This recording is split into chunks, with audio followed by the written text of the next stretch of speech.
Got a lot to talk about. Got a lot to talk about. Appreciate everybody tapped in. Appreciate everybody in the building. Thanks for everybody that's in here, man. Appreciate y'all. Yeah, I was muted up. Can't hear you, bro. My bad, bro. This thing mutes me when it does the intro. Let me see. I appreciate everybody that's tapped in. Shout out King Hammer in the building. Shout out all the moderators in the chat. Shout out everybody that's tapped in early, man. We got some things to talk about. We got Kendrick Lamar show. We got Young Thug crashing out. Literally on his depression stage of his grieving. And we got some other stuff going on. So I appreciate everybody that's tapped in. Make sure y'all get the likes up when you come in here, man. I'm gonna try to do something with Jalopy and hopefully Crew later on today. Hopefully we could all link up and talk a little bit about more of the events that have been going on. Let me see. There's a lot of narratives out there that they're trying to spin. I'm trying to get to the understanding of why the tour was canceled. From my understanding, Kendrick had canceled the Colombian tour or the Colombian portion of his tour.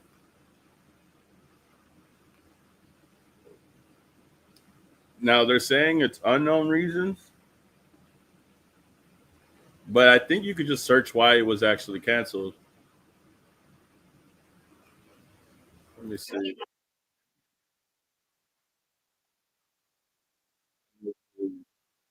There's a lot of things being posted right now, bro.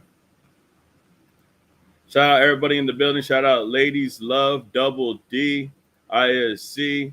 Shout out to Mama, Nigeria in the building. Ninth Cloud Life, what up? Shout out everybody in the building, man. Make sure y'all get the likes up when you come in here, bro. Shout out Karen. Shout out Noah King. Shout out Laws. DJ Technique in the building. Sunkiss, what up? Everybody get the likes up, y'all. I appreciate everybody in this bitch. Yo, shout out to the Jerome S6 in the building, bro. Yo, why are they trying to do my boy dirty, bro? And don't even get me started on the Ab-Soul shit. Look, bro, that shit hurt me. I'm gonna be real. Ab-Soul choking on Kai Cenat stream, that hurt a little. That hurt a little, bro. We're not gonna talk about that. We're gonna act like that shit is nothing, bro. We're gonna talk about it a little bit. But it hurt. It did hurt. And then we got Kendrick Lamar cancel the show. Look, bro, we're gonna address everything. We're gonna talk about everything freefully, opinionated shit, all that shit, bro. But let's just keep it real, bro. Make sure y'all get the likes up. Make sure y'all tap in. Shout out Daniel in the building. Shout out Princess Lynn Jackson in the building. Shout out Daily Motivation 365 in the building. Bro, let me just be real. Everybody is going to try to spin a narrative. If Ab-Soul fucks up on Kai Cenat's stream, they're going to try to spin a narrative. If Kendrick Lamar cancels a show, they're going to try to spin a narrative. Bro, Kendrick Lamar has been performing nonstop in 3 different countries, the U.S., Europe, and the UK. And then he goes to Latin America. First show is an amazing success. Now he cancels one part of the show, one part of the tour. And now all of a sudden, people just want to start leeching to that. They start wanting to hang on to that. Like, for what? What? Bro, he did 2 countries. And he goes to a 3rd country. And now we're just going to just piggyback on all the hate. Piggyback on all the excuses and all the things that people are made. Bro, there's a lot of people out here that are trying to like just jump on this to try to like build momentum of something that probably isn't even there, bro. Like, keep in mind, people are tripping about one cancellation when Drake had canceled the rest of his tour in Australia. Remember that? Remember Anita Max Win tour? You probably don't, because he canceled it before anybody could give a fuck. Like, let's just be real, man. It's just so hilarious how people get so caught up in this beef where if Kendrick cancels a show, they're going to like, oh, could it be my GOAT? Couldn't be Drake? Couldn't, like, you know, all these guys are just coming out of the fucking woodwork, like talking about this tour because they couldn't shit on it for the past 2 fucking countries. So now that a little hiccup has happened here, they want to like just go crazy and just start making all of these narratives. It's dumb, bro. Like, do you realize that he just did 2 countries? Oh, hold on, my thing's messing up. Hold up. Do you realize that he just did 2 countries? He's on his 3rd country. He's gonna go to a 4th one. If there's a cancellation, I'm sure there's a good reason. I haven't even looked into it yet, but this is why I went live, because I just wanted to see with the people what is actually going on. So let me see. Now, there's a lot of media, a lot of blogs, a lot of people on Twitter or X, however the fuck people call it, that are coming up with these narratives on their post. But let me just see. Kendrick canceled for Colombia. Let's just see, right?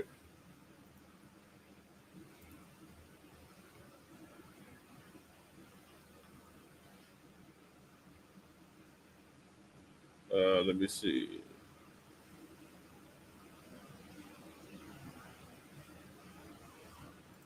They say all hip hop. Let me take a look at this real quick, bro, because we got to see exactly what is going on.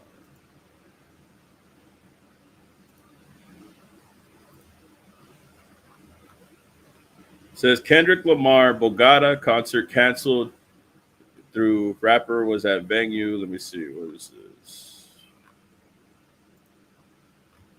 Bro, I hate ads so much on here. Grammy winning rapper Kendrick Lamar highly anticipated concert in Colombia capital was abruptly Claro Arena. Okay. The Viva Claro Arena. The Vivo.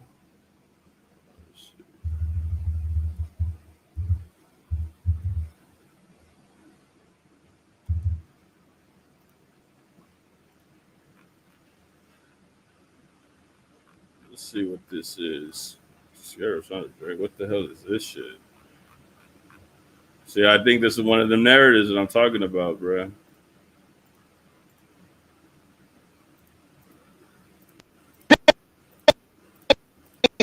This shit's so chopped that don't even want to play, bro. See what the fuck this is from. Y'all get the likes up when y'all come in here, man. What is this, bro? This shit is so ass, bro. Fucking website is this? Hip open video? Y'all gotta do fucking better with y'all shit. This shit fucking freezing than a bitch, bro. So fucking annoying. Hold on.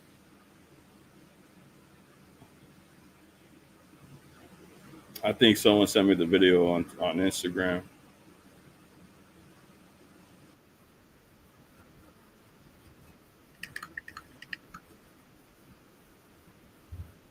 Doing some thinking, right? It's kind of crazy. This fucking idiot, bro. Look at the fucking narratives that they be saying. Is Kendrick Lamar scared to respond to Drake? That's what they're really saying, because Drake's not even in Colombia, you fucking dumbass, bro. What the fuck are you talking about? Bro, these are the guys whose parents were taking Tylenol when they were in their fucking stomach, bro. When their mom was pregnant, their mom was taking Tylenol. Bro, what the fuck is Drake's not even in Colombia, bro. Drake is beefing with Kai Cenat. The fuck is Kendrick scared about? This is the shit that I be saying, bro. This is the shit that I be talking about. People be talking out of their fucking ass, bro.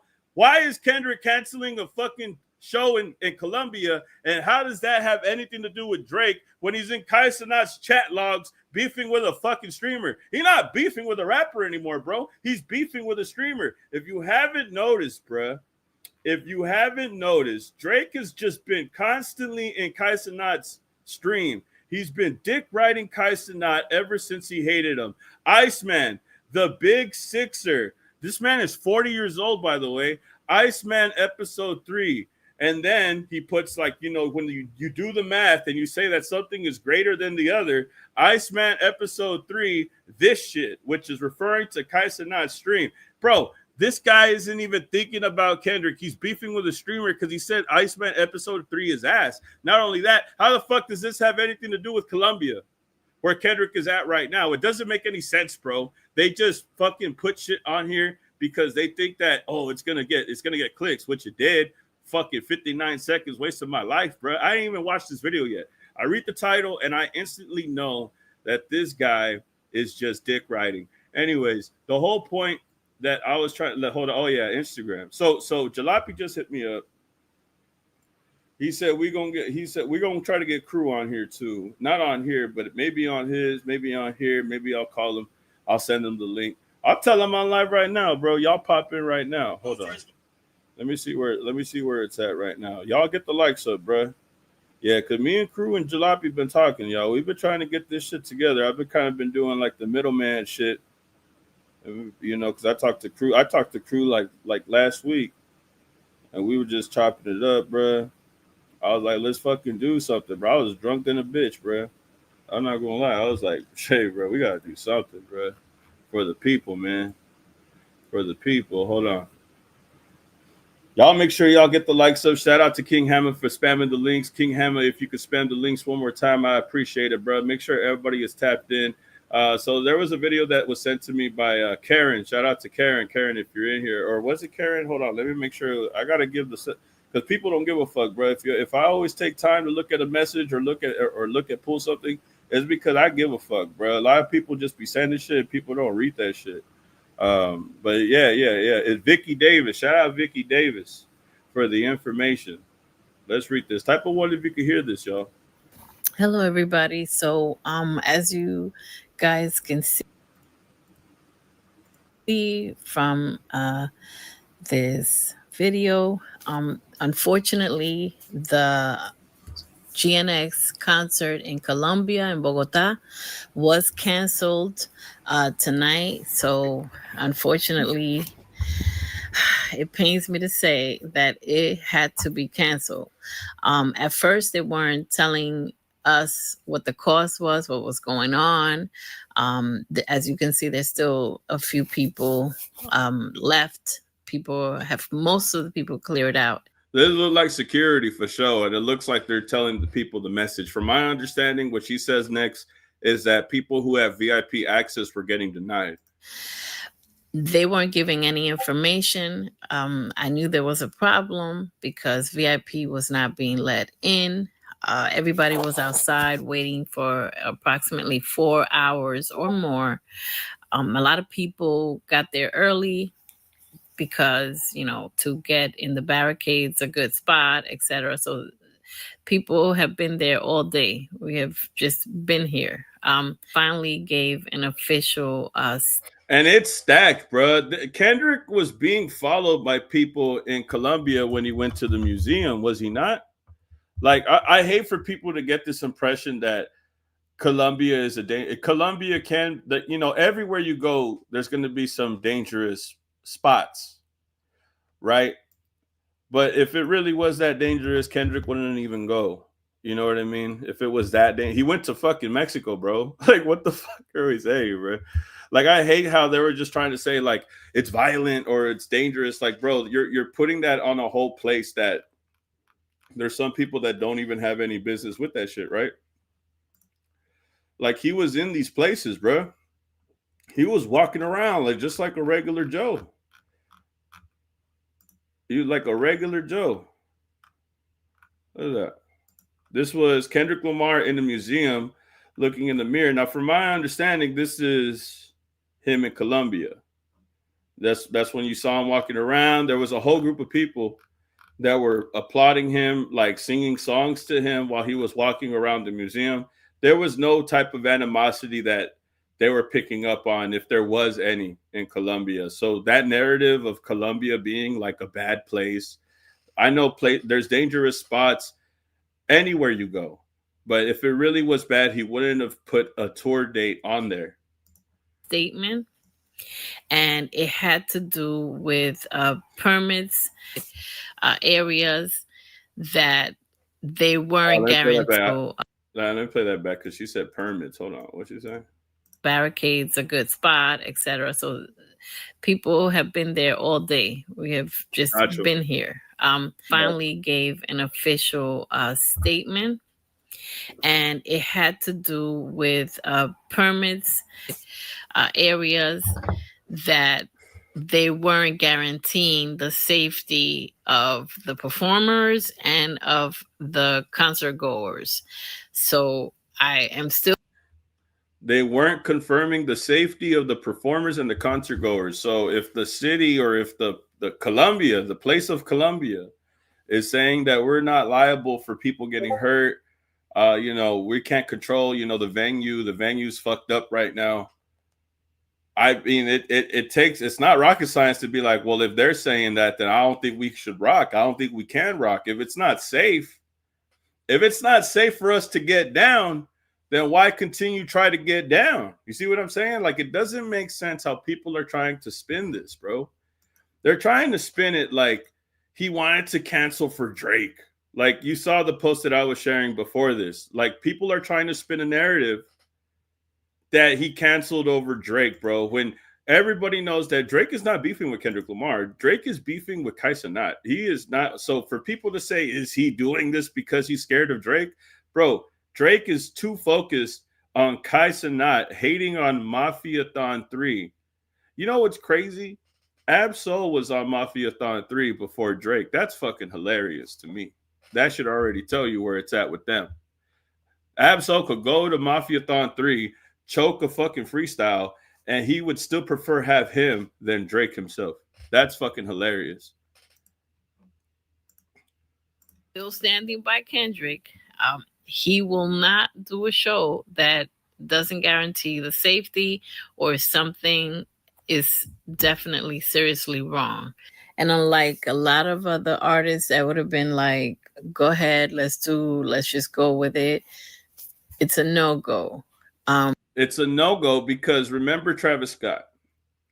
Remember all the intricacies, all the horrible things that happened because of either the venue, either because of the people that are going. Because you also got to think about how hyped up the people might get, how crazy they might get from the music, from the enjoyment of the music, people jumping, people moshing, people shoving, pushing each other at the ground level.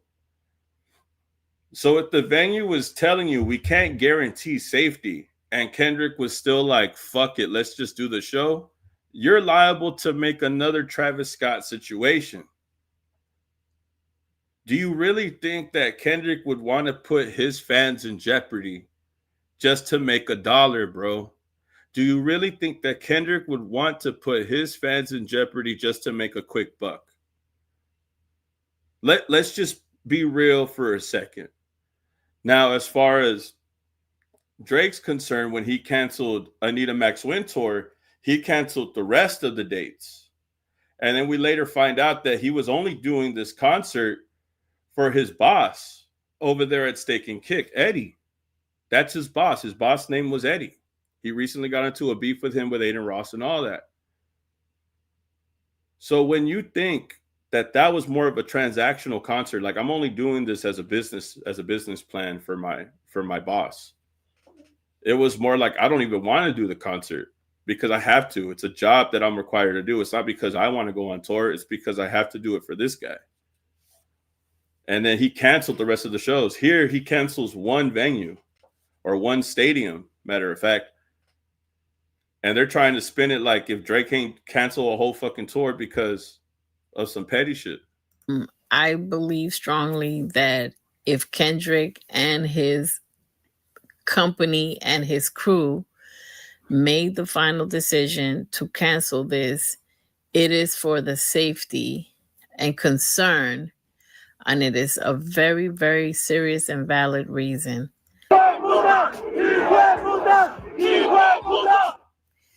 People were not happy, but as I mentioned many, many times before, Kendrick is a professional. He likes to, his track record is doing things the right way. Kendrick cares about his fans, about his crew, and that's a chance he's not willing to take. You see, and that's the thing. A lot of people here in Colombia are probably upset because they didn't get to see Kendrick. This is a fucking crazy venue. Not a venue. This is like a crazy tour that they want to be a part of, that everybody wanted to be a part of. That's why everybody is showing out. My whole thing about this situation, though, is exactly what she said. He loves his fans. sometimes the love isn't understood. You know, when your parents ground you, you hate them for it, but they're doing it for a reason. You see what I'm saying? Because they love you. It's kind of like that. It's not that I don't want y'all to be a part of the GNX tour. I don't want y'all getting hurt. If I do the tour and somebody gets hurt, or this ends up becoming like a situation like Travis Scott with Astroworld, I don't want that on my conscience. Travis Scott could do it because he doesn't give a fuck. Straight up. No pun intended. Straight up. Kendrick's not at least from what the words being said, he's not like that. From what I could tell from him saying no.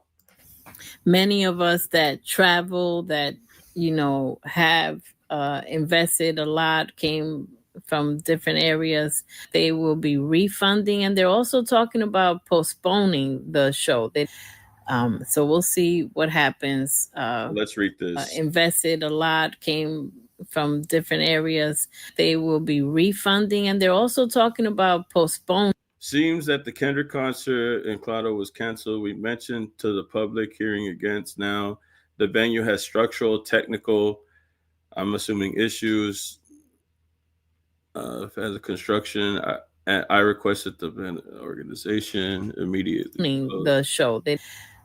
So we'll see. See, it's funny because that's literally the comment that I see right here.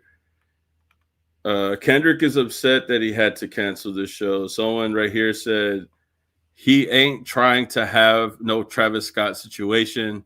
I don't blame the man, bro. It is exactly what people are saying, bro. It doesn't take it doesn't take rocket science to understand this scenario. Arista estaba listo para presentarse en caso de reembolso para cabo marica a través de la etiqueta. Is this Colombian or Spanish?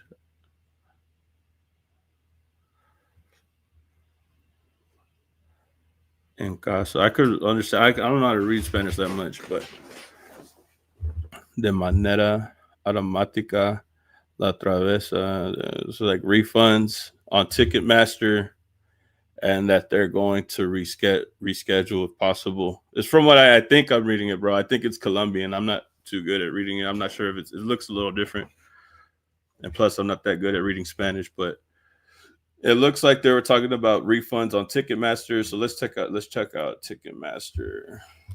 Ticketmaster next Colombia.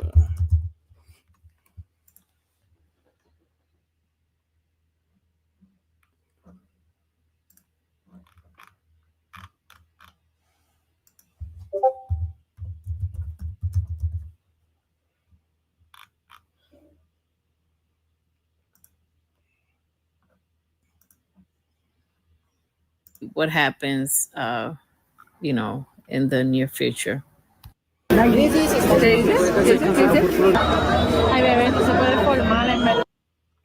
Hello, everybody. So, as you guys can see from this video, unfortunately, the GNX concert in Colombia, in Bogota, was canceled tonight. So unfortunately, it pains me to say that it had to be canceled. At first, they weren't telling us what the cost was, what was going on. As you can see, there's still a few people. So let's read right here. Came to an abrupt pause Saturday evening, September 27th, after logistical issues forced organizers to postpone the show just hours before it was set to begin. Now, I believe that they're not saying exactly what's wrong. Like, I feel like logistical issues is just a vague way of saying that, we couldn't do it for a technical issue, but they know the issue. They just don't want to tell us exactly what it is that's wrong with the venue, or what's wrong with the place, what is going to cause an incident, whether it's the placement, whether it's the pyro, the fireworks. if it's something that has to do with somebody there, or if it's something that has to do with the place itself, the way that it was built, the population, they're not going to say exactly what it is that's going to cause any harm. But if there is any type of issues, straight up, I think they're going to try to fix them if they want to reschedule. Now, the real key thing is when they do reschedule, is he going to go back at the end of the tour? It says, before the postponement, fans waited outside the venue for hours, excited to witness Lamar perform hit songs from the latest album. Yet concert goers reported waiting nearly 4 hours without update or access. As speculation spread about whether the concert would proceed, Paramo issued a statement on social media announcing the postponement. The company cited logistical difficulties from the promoter and the venue. So they're putting this on the promoter and the venue itself. They're not putting this on Kendrick Lamar. They're not saying it's because of this. They're saying it's because of the venue. As the reason for the sudden cancellation, Lamar was at the venue prepared to take the stage. So they're saying and reporting that Lamar was at the venue. He was ready to go. He was ready. He was locked and loaded, had the mic in hand, had the GNX on stage. The GNX was about to get levitated on stage. He was about to pop off the fireworks and sing whacked out murals. Unfortunately, it didn't get to that point because they had to put him at a halt. But there is confirmation that, and you see, this is the thing, because with Drake's situation, they said logistical errors too. That sounded familiar because when Anita Max Wintour happened, they said the same thing, logistics. That's how I know they're being vague.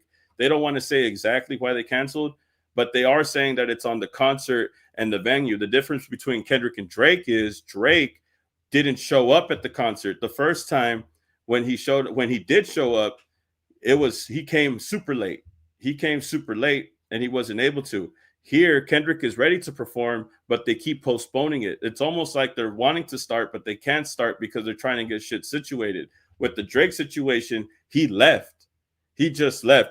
He came late the first time, only performed for what was it, like less than an hour or an hour? People were pissed about that. It was in Australia. The bugs in Australia are fucking huge. Like, people are getting bit. They were waiting outside in the fucking heat in Australia as well. There's a different type of heat out there. And then he shows up late. He performs. The next day, he decides to cancel the rest of his tour. But they said logistics. So I feel like that's when they just want to be vague and not want to say. But if Kendrick, the difference is that Kendrick is there and he's waiting to perform. And it seems like they were going back and forth with the venue, trying to see if they could get things situated or not. And unfortunately, they just weren't able to. But what I get tired of is that they're trying to make this seem like he's scared of Drake. If you know what's funny is that if he was really scared, he would have canceled the tour in Chicago, which is crazy, bro. Not Chicago, that's Youngboy. In Toronto, because Youngboy canceled his in Chicago. Chicago, Youngboy, whatever the case may be, I'm not sure. I know how bad it is with them both, but he canceled, bro. People, this beef was crazy. Drake was in fear for his life after this beef. That's why he had to take his son out of school. That's why he had to make sure that everything was all right with where he lived in the embassy. Like he said, he was scared because the embassy got shot up. His security guard got shot up. So, Kendrick going to Toronto, I don't know. If he was really scared, he would have canceled the Toronto show. That's what I'm saying. And he didn't cancel that shit. We know he ain't scared. That's what I'm just trying to say, bro. He ain't fucking scared, bro. That's fucking weird for people to just say that stupid ass shit. We regret to inform you that due to logistical difficulties from the promoter and the venue, the Grand National Tour performance scheduled for tonight has been postponed. The artist was ready to perform, the statement read. So let's see. Let me see.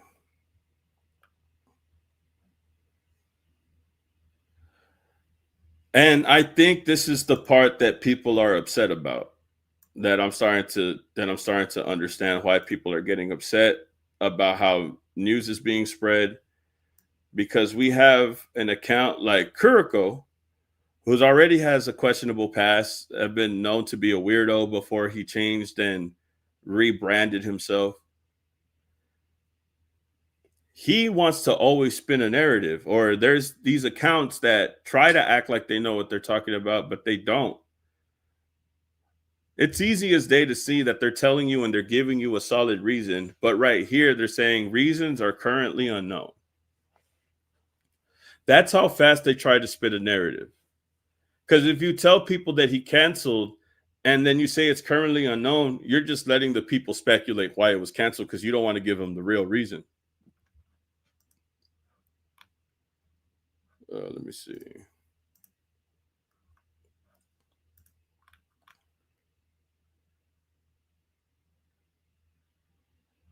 They could try to lie. They could try to lie about Kendrick, whatever they want, but that's not going to stop Kendrick. No, bro, that's the whole point. Like, he just did 2 countries, bro. He's in his 3rd country, and he's going to go to a 4th country when he goes to Australia, the place where Drake canceled. Remember, Drake canceled in Australia. He's going to perform there at the places where he canceled, bro.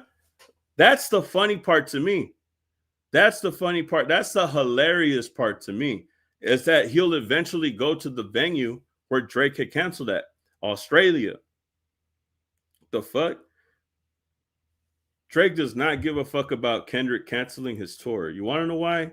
He doesn't give a fuck because, like I said earlier, he is beefing with Kai Cenat over some bullshit, bro. He is beefing with Kai Cenat because he hated on Iceman episode 3. This is Drake in chat log. Chat in the first of all, like, I'll see clips of Kai Cenat, but I'll never sit down and watch a stream of Kai Cenat because it's just too long. It's just too long. He's like going to sleep. He's waking up. Like, I'm the bro. I got shit to do myself. So I'll watch clips of the stream. I'll watch like the viral moments of the stream, you know, the highlights, whatever. But this ended up being something that Kai had caught on his stream, was Drake hating on him. Now, I feel like if Kendrick was scared of Drake, I feel like their beef would be intensified at this point. It would be twice as bad as it started, but it's not. Drake's focus isn't even on Kendrick at this point. Right now, it's focused on UMG with the lawsuit. And for whatever reason, entertainment-wise, he's just focused on Kai Cenat. But realistically, it's because he's shitting on Iceman 3. And there's a reason for that. You know, Drake is trying to get close to the streamers. And you have the biggest streamer who just reached 1 million subscribers. 1 million subscribers. You get him coming out and just saying straight up, that shit is ass. If there's anybody that's going to tell Drake that his live stream was ass and give him real criticism about it, it would be Kai Cenat. Kai Cenat is someone who just got 1 million subs, bro. If there's anybody to tell you how that shit works, how that shit goes, it's going to be him. You can't fake that shit with him. He's going to be honest about it because that's his lane. Drake's lane is rap. Drake's lane is music, maybe acting. But streaming, that's uncharted territories. That's something that he's not used to. Kai runs that shit. He knows how that shit goes. So to take criticism from somebody who's number one at that lane, I think that's why it fucks with him so much. But Drake fans, they just need something. They need something so they could get back at Kendrick. How long is it until those same people start attacking Kai? For all we know, they're going to get at Kai like they get at Kendrick eventually. Now, Kai has always been back and forth. He'll say something about Kendrick with the Super Bowl, and then he'll say something about Drake. Realistically, I think he's leaning more towards Kendrick and Kendrick's people because Kendrick, like I said, he just had Absol. He just bombed on there. He has AZ Chike, Rayvon. He had people from his camp, people from his team pull up on there. So it's like, where is this going? Because at first you could say Rayvon, you know, he's TDE. And then you could say AZ Chike, he was on the album. But then you have Absol, despite him, and it hurts me, despite him choking, pulling a B-Rabbit on Kai Cenat's show, it showed me like Kai Cenat is leaning towards Kendrick's people. He's showing love to Kendrick's people And what? Hoping that Kendrick sees it? I don't know. Maybe he thinks that if I get people to get on my show that fuck with Kendrick Lamar, that he's done song with and features with personally, maybe that would persuade him to come on Mafiathon. If Kendrick went on Mafiathon 3, I could only assume that it's because Kendrick is trying, that Kai Cenat is trying to appease him. Or maybe not. Maybe he just likes the artists that come on the show. I don't think that Kai Cenat has ever listened to Ab-Soul. I'm just being honest, man. I don't think that Kai could name 5 Ab-Soul songs. And that's no disrespect. I just don't think that that's his type of artist. I can. Loosen My Tie. We got, what was it called? It's Loosen My Tie. I might be addicted to DMT. TDE, limitless like we on entities. I made my dreams reality, so to speak, or so to say. I still might be asleep. I'm in a whole nother realm, go to hell. Last time I tried to scratch the surface, broke a nail. Last man that tried to cross the line got crucified. Well, you know what I'm saying? Forgot the name of the song. Druggies and Hoes. We got Druggies and Hoes. We got the Book of Job. I'm trying to name my favorites, actually. Gone Insane. Blessed. Ab-Soul outro. Kendrick Lamar interlude. Illuminate. I think that's probably the only Ab-Soul song that Kai Cenat knows is Illuminate from GTA 5. We got Drugs with Mac Miller. We got Don Julio 70 with Fresh. Turn Me Up with Kendrick Lamar. Like, you know, but I don't even think Kai Cenat could get that far. That's just off the dome. Track 2 was fire. Track 2 was definitely a banger. Nugs biggest Chuck E. Cheese tokens, and I'm token. Yeah, that was fire. I don't think Kendrick cares for Kai. I think Kai does care for Kendrick, though. I think Kai does, in my opinion. We'll keep it alleged, but I think that's why he's getting these artists on. I think that's why he has Ab-Soul on there, despite him not knowing his catalog. That's why he has Rayvon up there. That's why he has AZ Chike up there. Threatening Nature, that was fire. Terrorist Threats, that was fire. With Danny, Danny Brown? Righteous Man, been on repeat lately. Yep. And what bothered me about it, hold on, but real quick.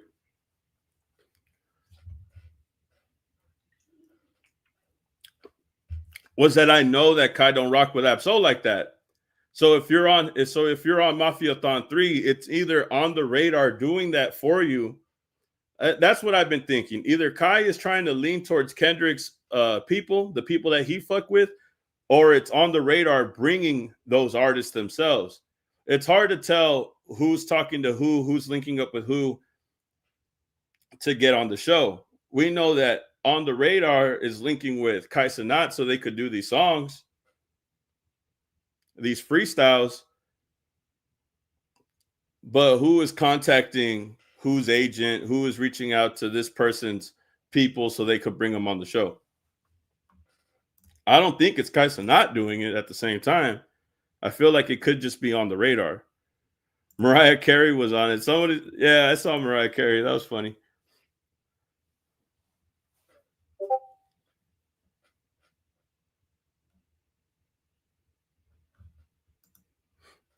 Oh, that's another thing. They did meet at the thing. Yep.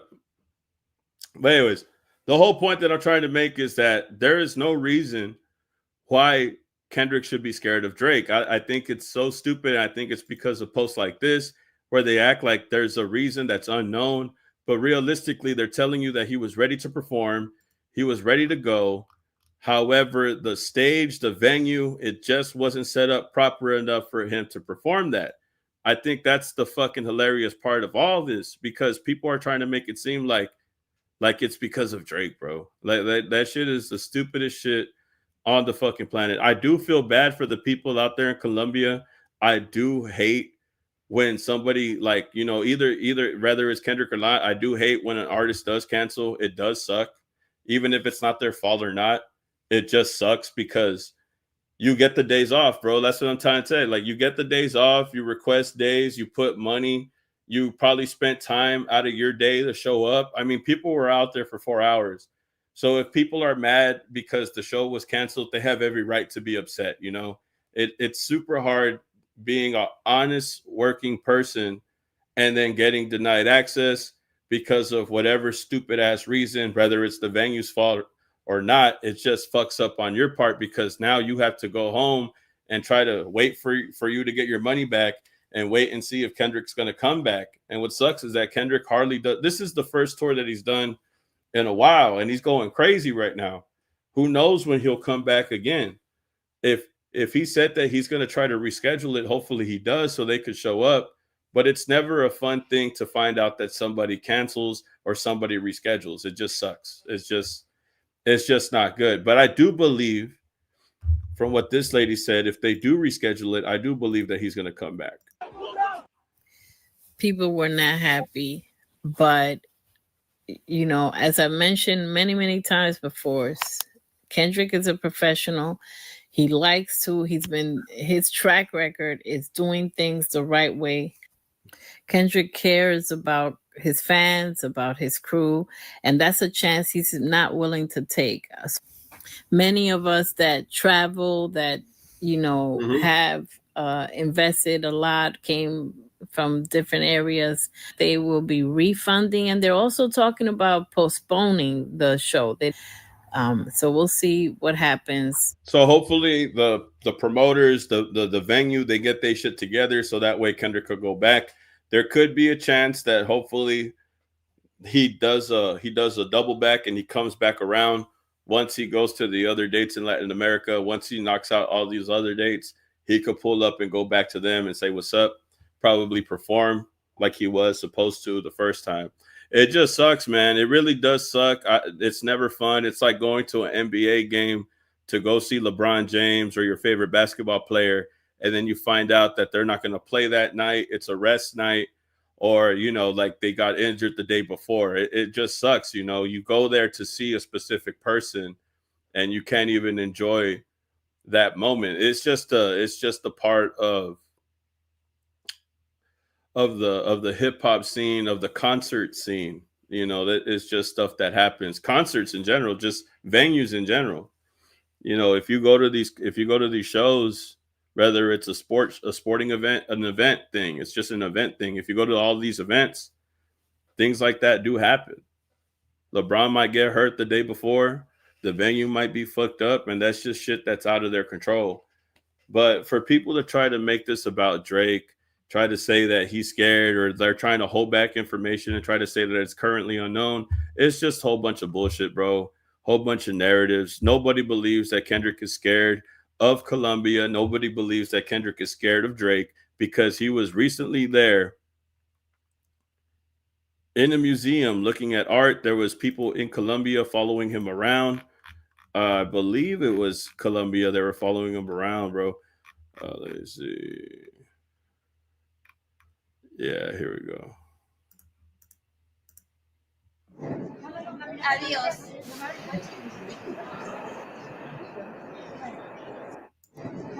Adiós. So he was spotted attending Colombian art fair. So I guess this is the museum that people are talking about. This is from the other picture also. People have been seeing him walking around. So that's another narrative that I didn't like also. They were trying to say that he was scared of Colombia, or that Colombia was a dangerous place. Like, all of this stupid shit, bro. A lot of people like to just talk out of their ass without even like checking out the fucking facts. If he was really scared, bro, he wouldn't be walking around freely with people. Yeah, he has security guards, but not a lot of people are just going to walk around like that in Colombia if they're scared. At least not with the narrative that they're trying to paint for everybody. I just think it's dumb, you know, because everywhere you go, it's going to be dangerous. You could go down the street, you could walk to the store right now, and you could possibly get mugged. And there's not going to be like And it's not because, oh, where you live, it's a bad place. Everywhere you go, it's a bad place. There's just bad people in bad positions that make bad choices that make that spot fucked up.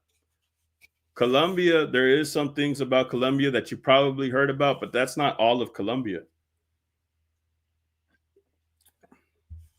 You hear all these things about Mexico, but that's not all of Mexico. People still love to go to Mexico, and that's why Mexico showed love. They show respect for Kendrick Lamar.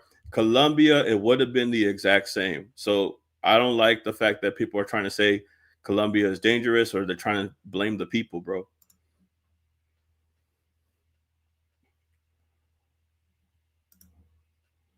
I just seen what the whole place looked like. Whole place looks like scaffolding. Damn. And that's the fucked up part too. What if the venue wasn't even like, what if it was under construction? What was it called? Bogota Stadium.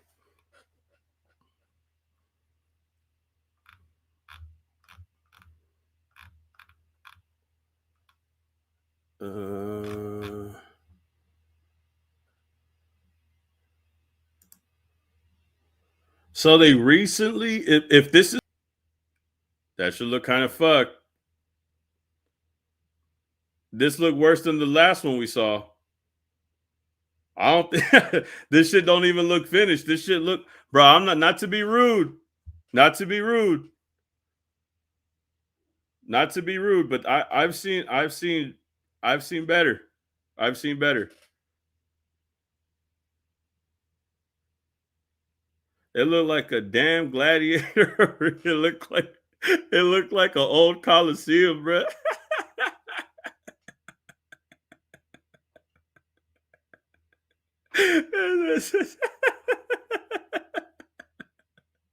Bro, if this is the place where he was supposed to perform at, bro, this shit looks bad, bro. Oh my god. Not even funny. I don't know why I laughed. Like, oh, this is pretty bad. Like, it doesn't even look finished. I mean, it looks like some shit. Like, it looks like some shit some kids will make up on Minecraft, bro. It looks like, you know how like you build shit.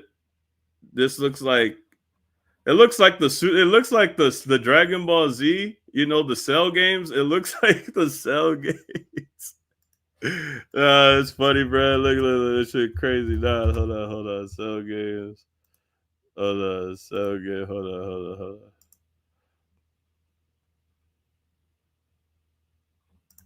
This is how it look, bro.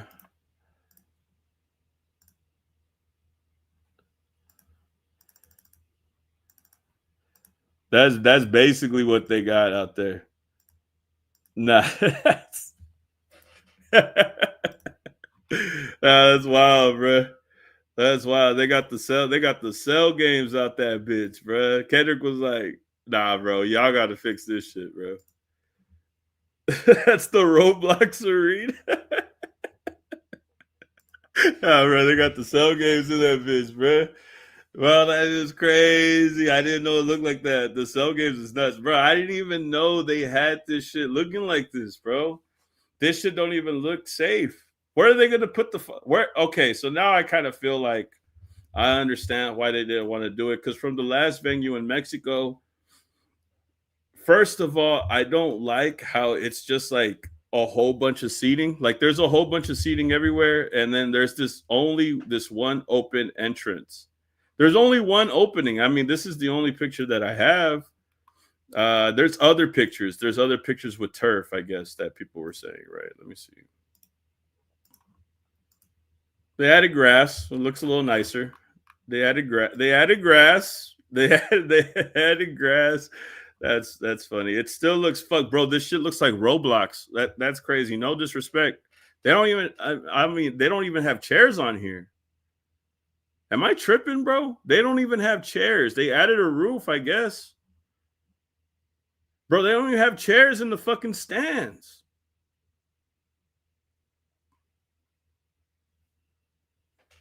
They don't even have chairs. Maybe this is, I don't know. Like, hold on.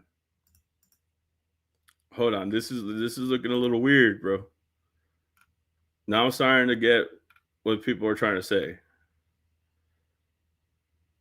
Yeah, it does look kind of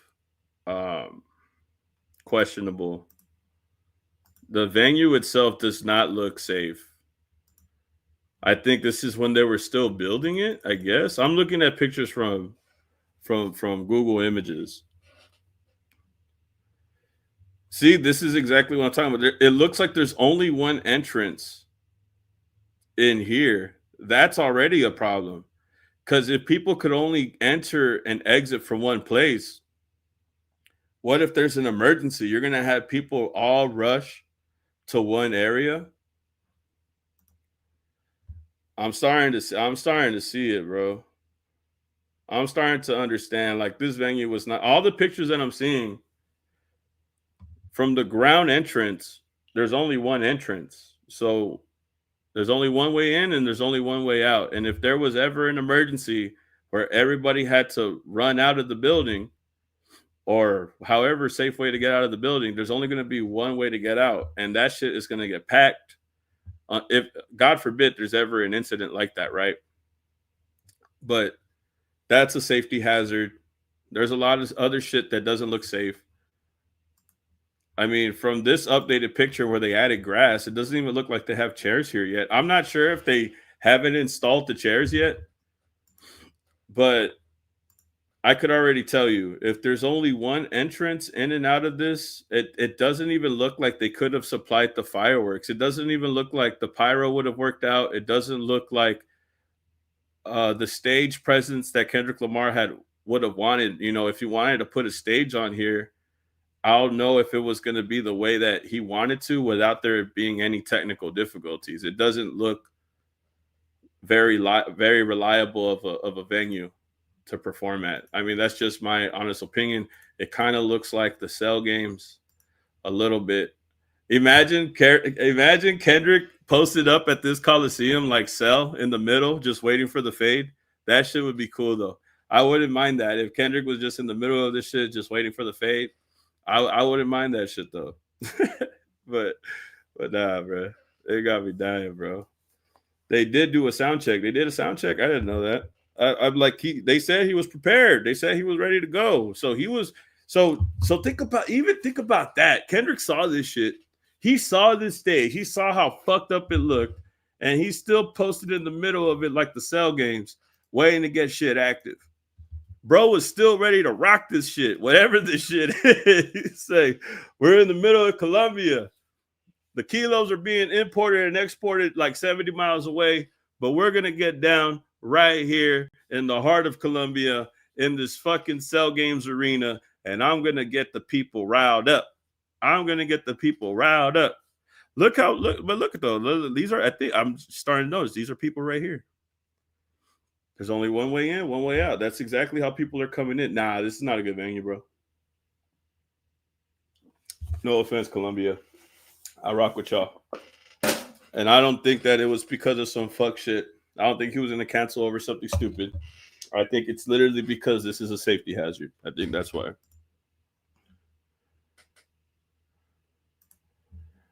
Ready like SpongeBob. Hell yeah. Hell yeah. Structural issues and people who own the building got charged for the people who didn't make it. Allah.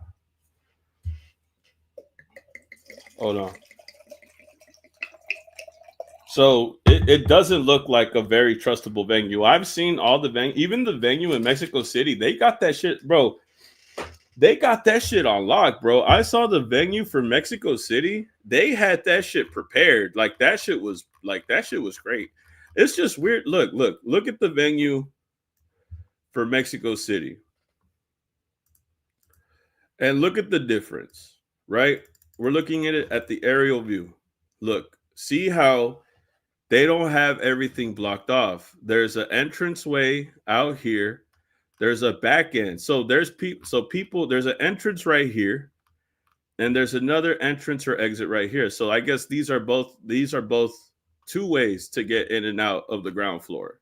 And three ways, because there's another part right here. So we have one exit and entrance, two exit and entrance, three exit and entrance, and then we have the back for the people that are working, like Kendrick and his team, to exit and entrance the building from here. So there's 4 exits and entrances, and they have this blocked off so they could have all the cars and all the stuff right here that they work on in the back, and they have all the people ready to go right here. So it looks very, very structured. It looks good compared to what we're seeing with this venue. It looks like there's only 1 entrance and 1 exit, which is already a hazard. I think there's a door right here that leads to the in and out. So there's probably like some smaller doors for people, but it doesn't look safe enough. It does not look safe enough. So maybe he could have used half of the building, but still, yeah, I don't think it would have worked out. I don't think it would have worked out at all. It doesn't look like it was structured properly enough for him and his team to say that this is safe. It doesn't look like they wanted to risk it at all. Not compared to the last stop. This one looks more professional. It looks more structured. So I'm starting to see exactly why he didn't want to do it. Show the finish image with the metal weak frames. The metal weak frames. Hold on. You're on Discord, King Jams? Let me put up the Discord. Hold on, y'all.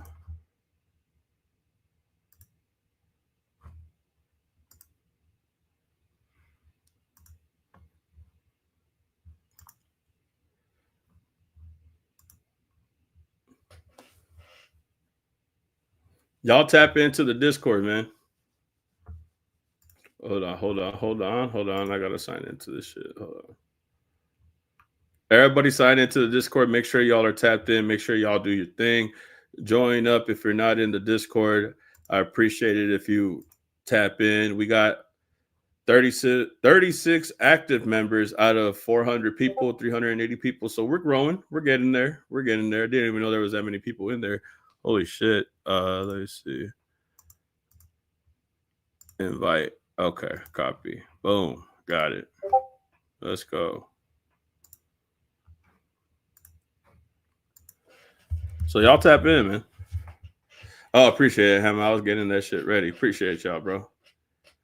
It doesn't matter if he surpasses Kendrick, because it still doesn't take away from him being the first solo black rap artist to perform at the Super Bowl. Oh yeah, the Bad Bunny thing, the Bad Bunny too, bro. Bad Bunny getting shout outs to Bad Bunny. I feel like that was definitely spot on. Like who else, right? But another person that's selling out stadiums. I'm not mad at that, bro. Like that shit is pretty cool for me. Like we get Kendrick and then we get Bad Bunny. Shit, that's lit, bro. that shit is lit. We're getting spoiled. I'm not gonna lie. We're getting spoiled for sure. For sure, it's not gonna be Drake. I know that for sure.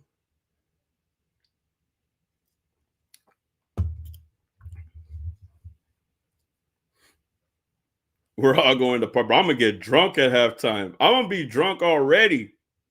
Bro, I'll be faded as fuck when the Super Bowl happens, bro. Oh yeah, I'm faded, bro. Next is BTS. BTS is crazy. You think we're at BTS level, like to put them at the? What? You think so?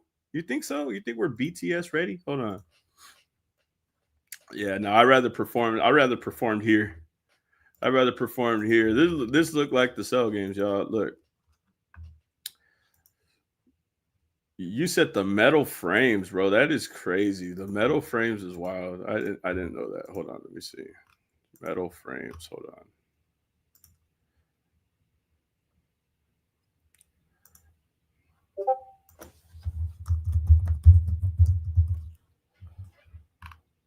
on. That's a YouTube video. Let's check it out.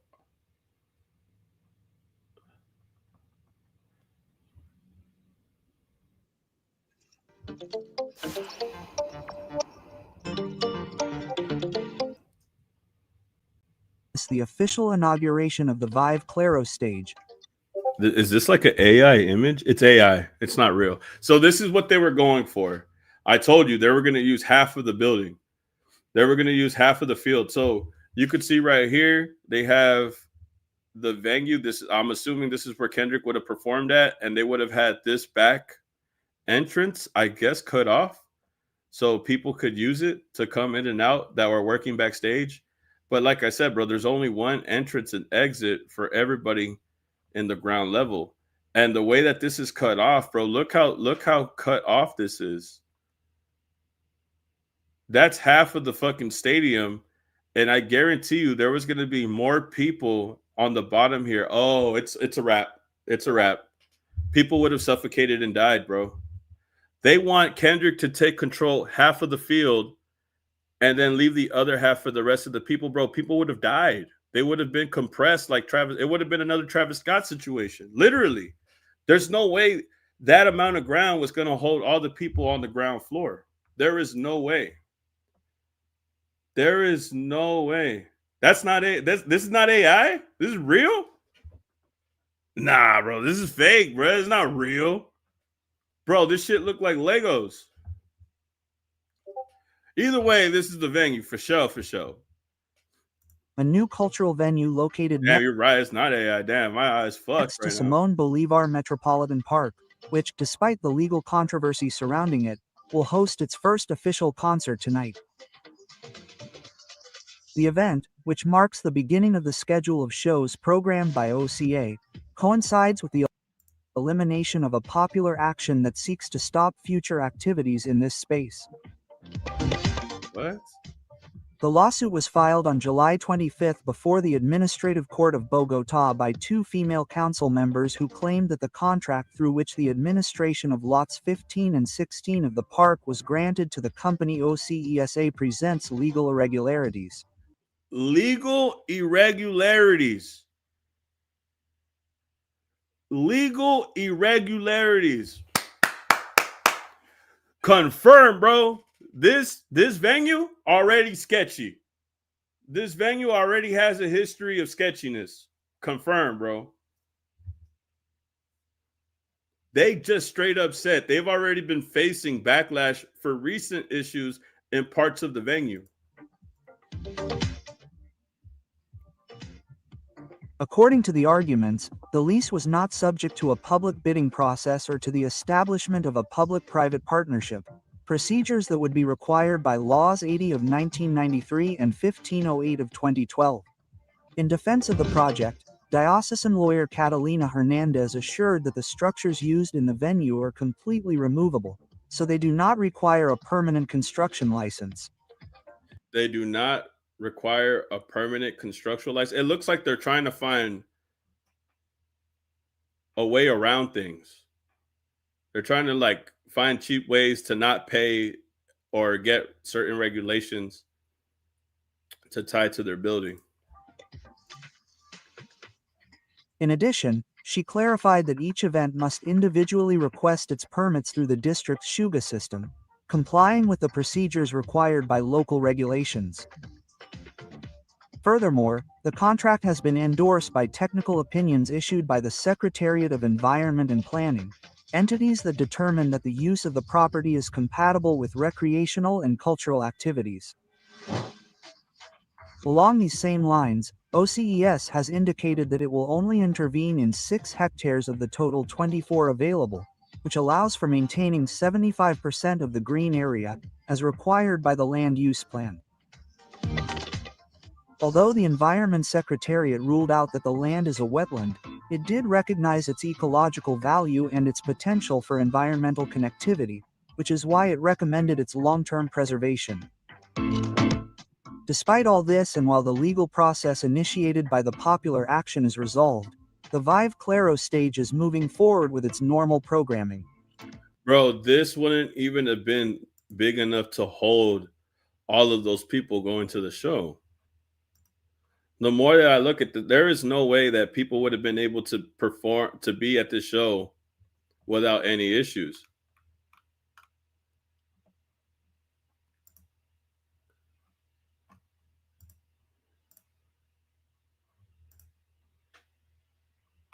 Nope, he's not coming back. Damn, bro. That sucks. If he does go back, I don't think he's coming back to this venue. I think that they try to do a lot of loopholes. They try to fuck around a lot, try to ignore a lot of things to try to keep the venue open, but they're also putting people at risk. And I don't think the people realize that, because these people just want a quick buck. They're playing on the fact that they want to see Kendrick Lamar, and Kendrick's like, you're not about to fucking make a mockery out of me. Y'all fuck up. Y'all have a fucked up venue. How am I supposed to perform here with the safety of my fans when y'all have a fucked up venue, bro? This whole venue's fucked up. Ain't nobody performing here, bro. I've seen better venues made up in Roblox. There's better venues in Roblox than this shit that I'm seeing with my fucking eyes, bro. This shit don't even look real. It's real, though, but it don't even look real. Moving forward with its normal programming. The inaugural concert by Jesse Uribe and Paula Jara shows the venue in full operation with infrastructure set up and active logistics, demonstrating the determination of the organizers to meet the planned schedule. However, W. Alex in the chat, y'all, for the $15 donation. Donation for the completion of the Roblox arena. I'm sure we'll pay the contributions to the arena, and hopefully we'll get it fixed. Thank you, Alex. Thank you so much. W. Alex in the chat, y'all. the future of the venue and the scheduled shows would depend on the legal course taken by the lawsuit, which would open up a scenario of uncertainty for artists, promoters, the public, and the general public. This new stage for the Capitol is a space designed to accommodate up to 40,000 people. The project, which is being designed by the ESA firm, seeks to become an international benchmark in sustainability and entertainment. So from what it looks like they were trying to avoid regulations. They were going through loopholes so that way they could bring money, try to bring entertainment to the stadium. So I feel like when people try to rush things and try to find loopholes and they still want the grand result, the grand end result, you're not going to get it, bro. Because the people that still have to come and work with you are going to point out all the flaws that are going on. And I think that's exactly what happened. I don't even think that Kendrick gave a fuck. I think, not that he didn't give a fuck, but I think that he still wanted to perform. I don't think Kendrick is aware of these issues. I think he has to be made aware when they're telling him that he can't perform. Now, once he gets noticed that he can't perform and they tell him why, well, now he knows that he can't. But if he was ready to go, he wasn't aware of all this shit. And I think that's the problem, is that he doesn't control these things. Like, there's people in the background. I don't know if it's Dave Free or if it's other people that work for Dave Free or work for him in the venue. I don't know if it's them. But it seems like once they notified him, he realized, oh, we can't do it.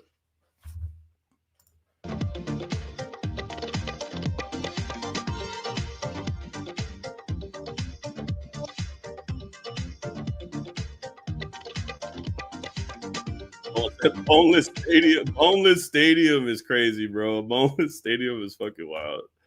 Yeah, no, it looks ugly though.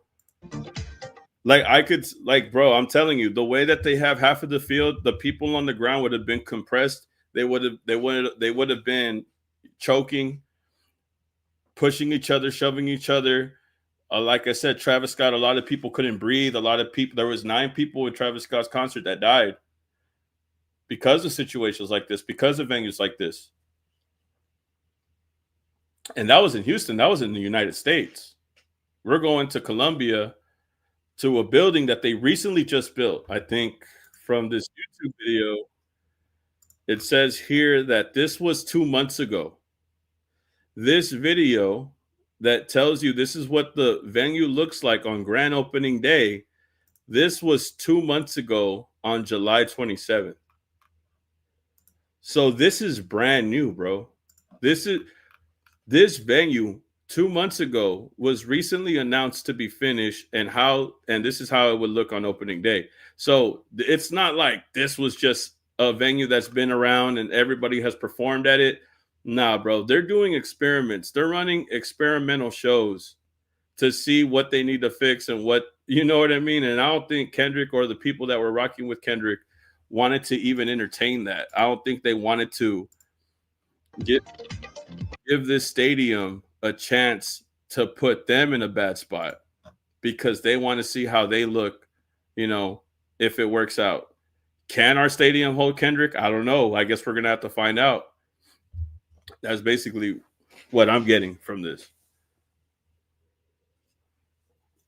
Kendrick said, I bet you will. Not going to make me look bad. You're not going to make me look like Travis Scott. It's funny. Like I said, I don't think it's Kendrick didn't know because he was ready to rock.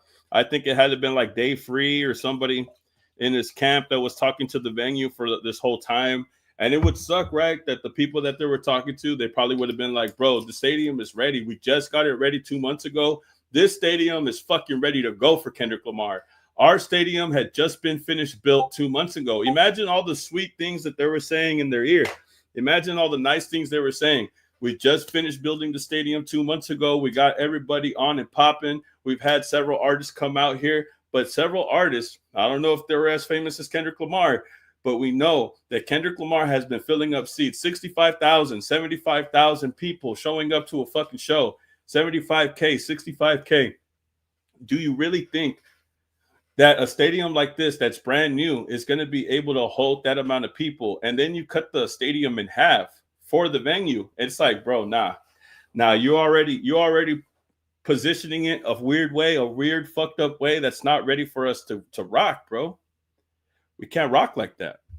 See if they say anything else in this video.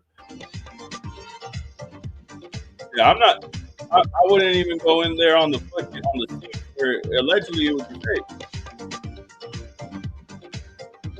Hell no, I'm good, bro. I'm not rocking that shit. Hell no. I've seen, bro. This looked like the fucking Roblox arena. We're gonna call this the Roblox arena from now on. Shout out Alex. Now I can't believe they're really trying to pass this up like it was like the best fucking arena. And that's not a shade for Colombia. I love Colombia. Shout out to everybody in Colombia. I love the Colombian people, bro. Like I said, I don't think that Kendrick canceled because he thinks Colombia is dangerous. I think he's canceling because the venue is dangerous. I think that's something that is at fault with the officials and the people that have the money, the people that have been putting money into this place. I think they're at fault. I think that they are being fucked up because they are trying to find ways to cut corners so that way they could get people to go and then jeopardize everybody that's there. I think it's their fault.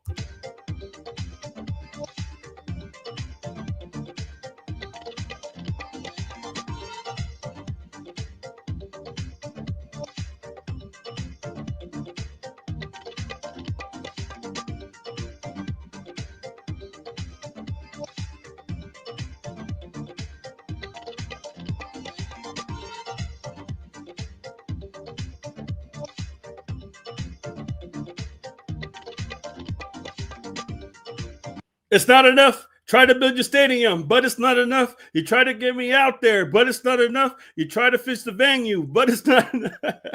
Not enough. You try to get me out there, but it's not enough. You try to get me to sing out there, but it's not enough.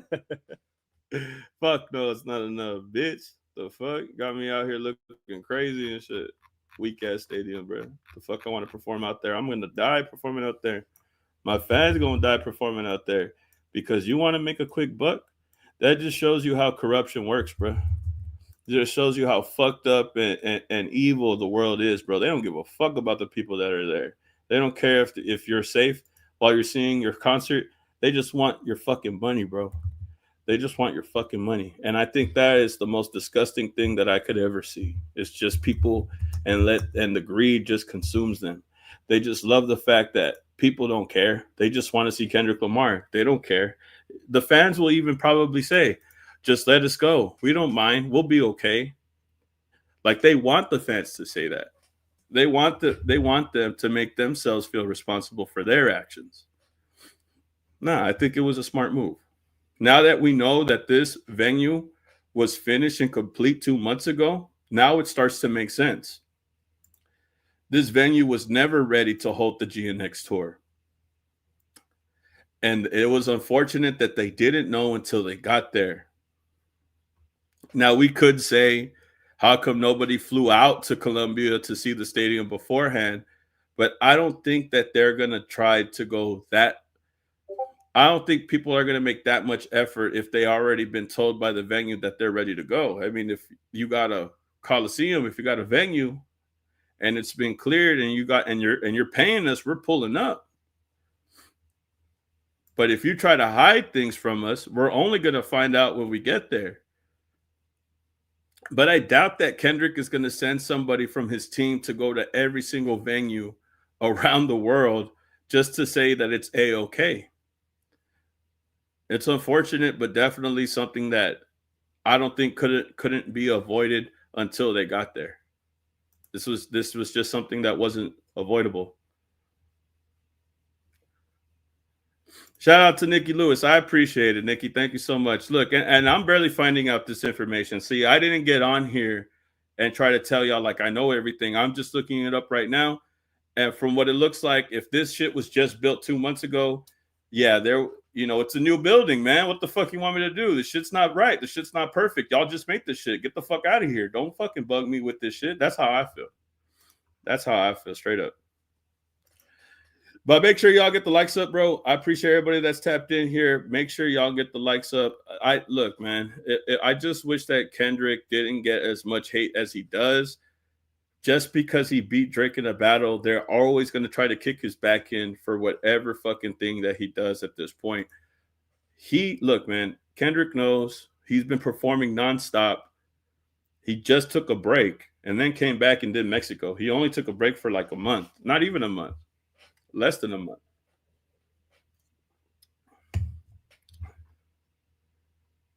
The stadium is beta still. Bro, I'm telling you, it's not even done yet. It's not done.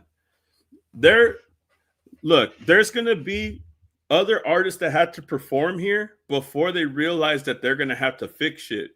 It's like what Alex said. They don't want to be an experiment concert. They don't want to use their Kendrick fans as an experiment. That's the thing that I feel is fucked up. A lot of people think that like, oh, this is fucked up. I mean, how like we could still rock, but nah, bro. Because if we rock and then somebody dies, then what? It's happened before. It's not just Travis Scott. P. Diddy, somebody who's been infamous for many things, is also infamous for people dying at his concert also. So like it's happened, and it's happened in the States. So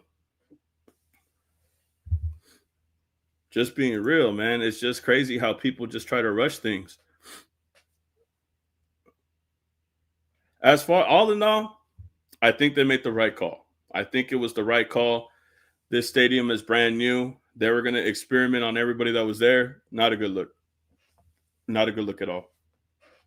If you ask me, it's unprofessional of them to do the loopholes that they did, to be criticized the way that they were in the beginning of this video, talking about all these things that they were trying to fix and change while trying to get around things. And then still tell them to perform in this venue, despite all the negative impacts that it already has. Nah, I think it falls on the people that own this building, man.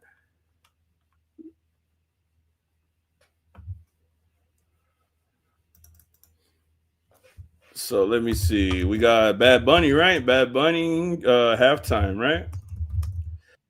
Another thing, like Kendrick killed the fucking Super Bowl. Was stadium for the Super Bowl was fucking phenomenal, fucking amazing.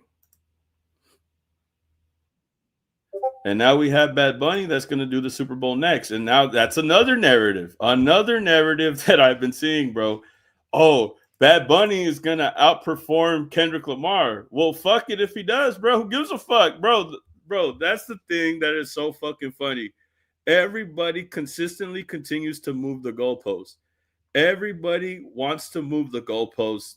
Like, so fucking what if he beats Kendrick for the amount of views? Who gives a fuck, bro? Like, that's the thing. People just want to compare him to something. If it's not the venue over there in Colombia, it's the halftime show with Bad Bunny.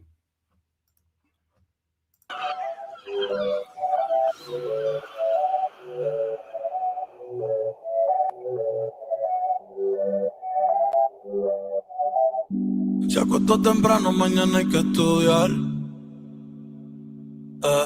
Pero llamó a la amiga diciendo pa' janguear. Well, there it is. It's official. Puerto Rico's finest, Bad Bunny, will be the Apple Music Super Bowl 60 halftime show in February on NBC and Peacock. Bad Bunny, he's a 3-time Grammy winner and the most streamed artist in the world. And guess what? We're going to see him host Saturday Night Live next. Bro, I'm telling you, bro, like the thing about this concert, people saw it coming. People saw it coming. DJ Head saw it coming. Let's see. Yeah, posted that shit, right? Let's see it post it right here.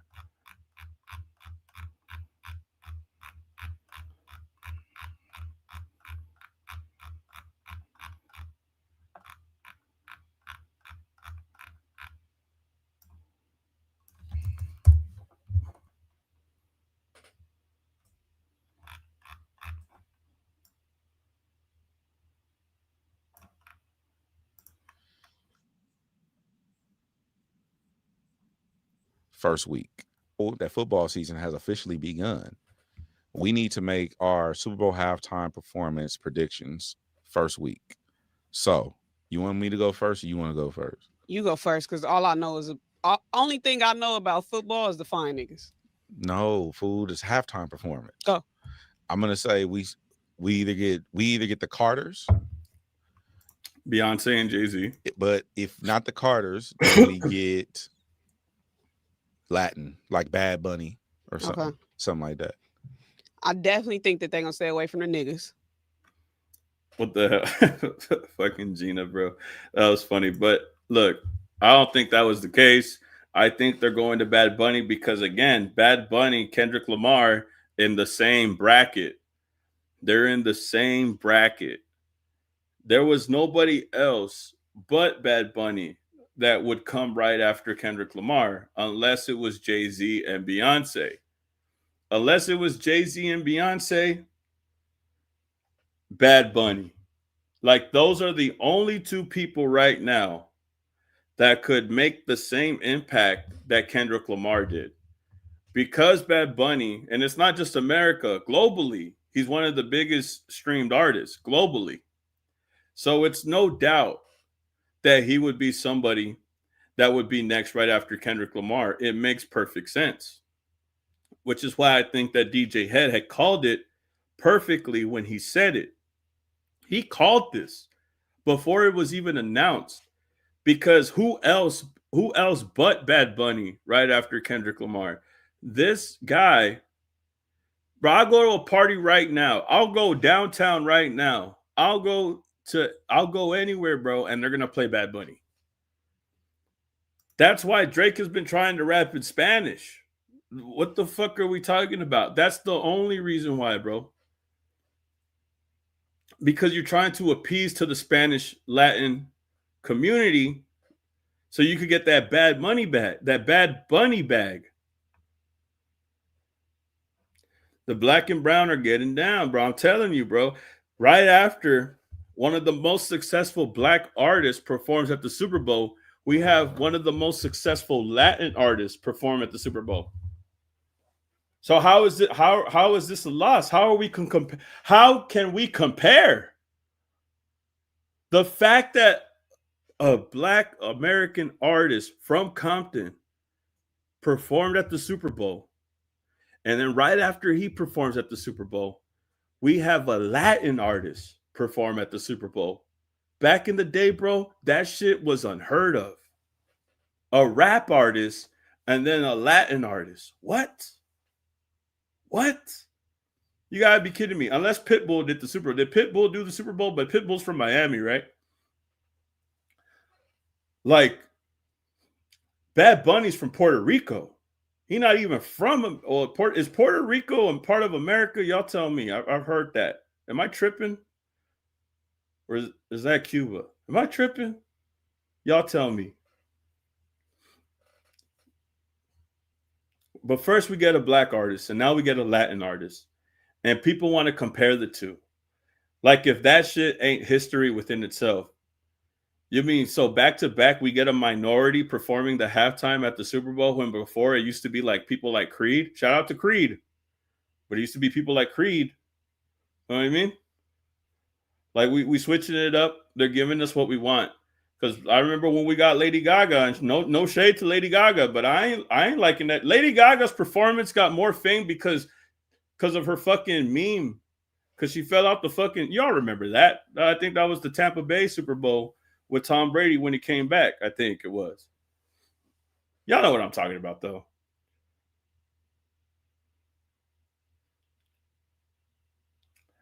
Like no one is getting hyped for a Lady Gaga fucking Super Bowl performance, bro.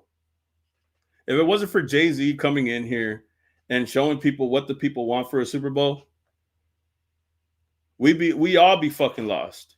Taylor Swift would have been a banger. Was Taylor Swift in the Super Bowl yet? I don't think she's performed at the Super Bowl, no. But Taylor Swift, obviously, that would have made sense because she's dating Travis Kelce. The Chiefs have been making a dynasty for themselves in the NFL. They've been kind of struggling this season. But Taylor Swift would have made sense.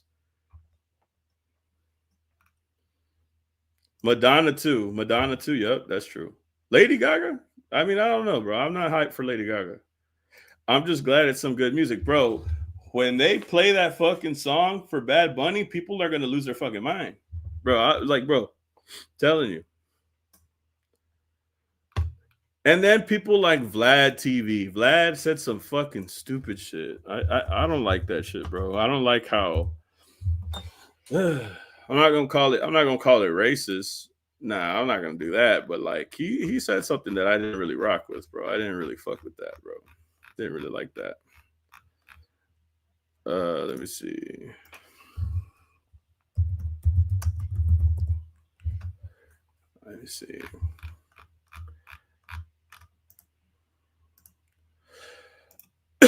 He said, let's see.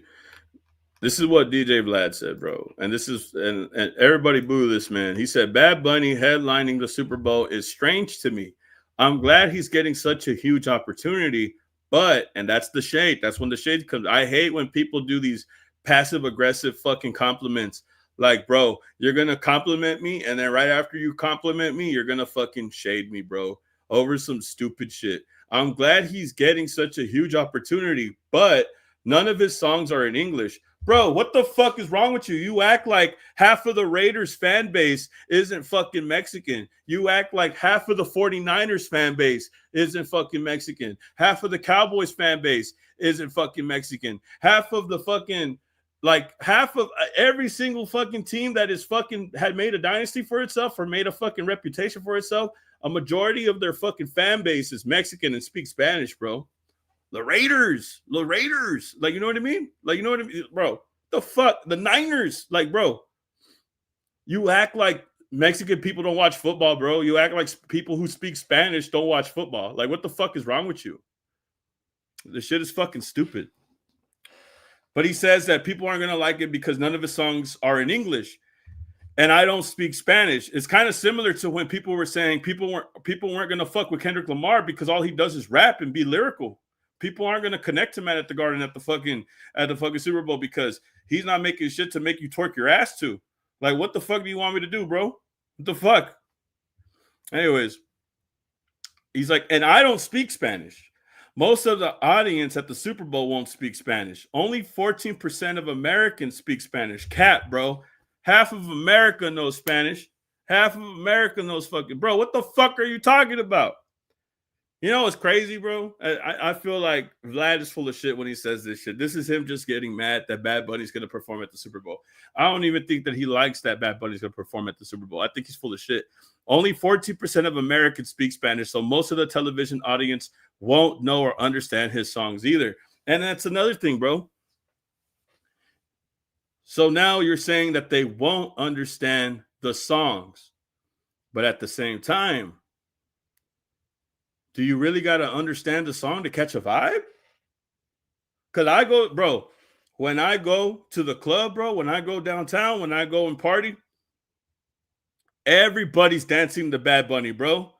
Whether you're brown, you're black, you're white, you're Asian, you're yellow, you're purple, bro. Everybody's dancing to Bad Bunny. It's a vibe, bro. If you don't know what he's saying, the beat itself, it's a jam, bro. People are dancing. The girls are dancing. The women are dancing. Shit, that's all you need, bro. Like, that's another thing too, bro.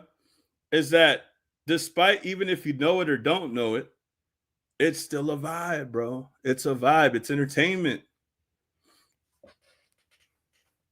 But y'all understood Kendrick when he rapped in English and still had something to say about that.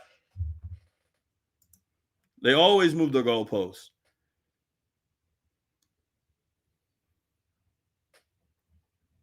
Shout out Q. He said, I love Bad Bunny and I'm black. His music's very good. Now shout out Q, man. Bro, they act like black people don't like Bad Bunny, bro. They act like you have to be Latin to like Bad Bunny. That's the shit that makes me cringe. They act like you have to be Mexican or Latin, Puerto Rican to like Bad Bunny. Like, what type of shit is that, bro? What type of shit is that? So I have to be black to like Kendrick Lamar? I have to be black to like rap music? What are you saying, bro? What type of fucking shit is that? I have to be white to like rock music? I have to be Mexican to like corridos? Like, what the fuck is that? That shit, like, Puerto Ricans get down to corridos. I've seen Puerto Ricans get down to corridos because even though they probably didn't grow up with that, they understand it, right? Or there's a my homeboy's black, bro, and he like corridos because he knows exactly what they're saying. But he had to go and look and find out what they're saying. He said, I like the song so much, I had to find out what he said. I like the song so much, even though I don't understand it, I Googled it because I was so into the song. I liked the song so much, I wanted to know what he was saying.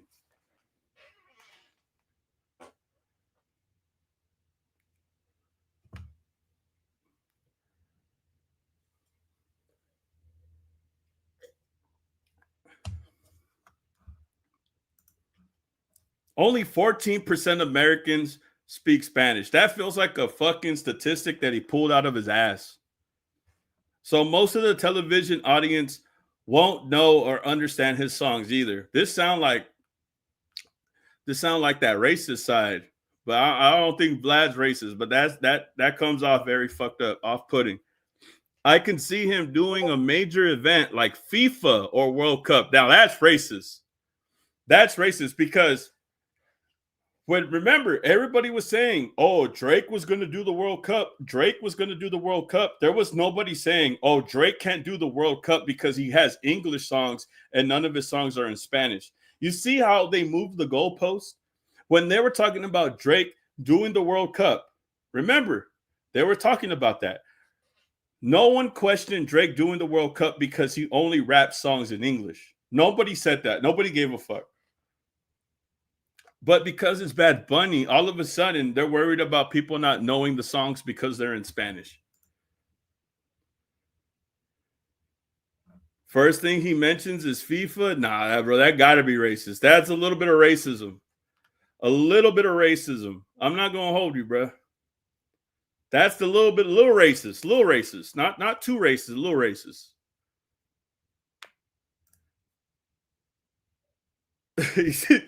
Someone called Messi to cook the ball in his face.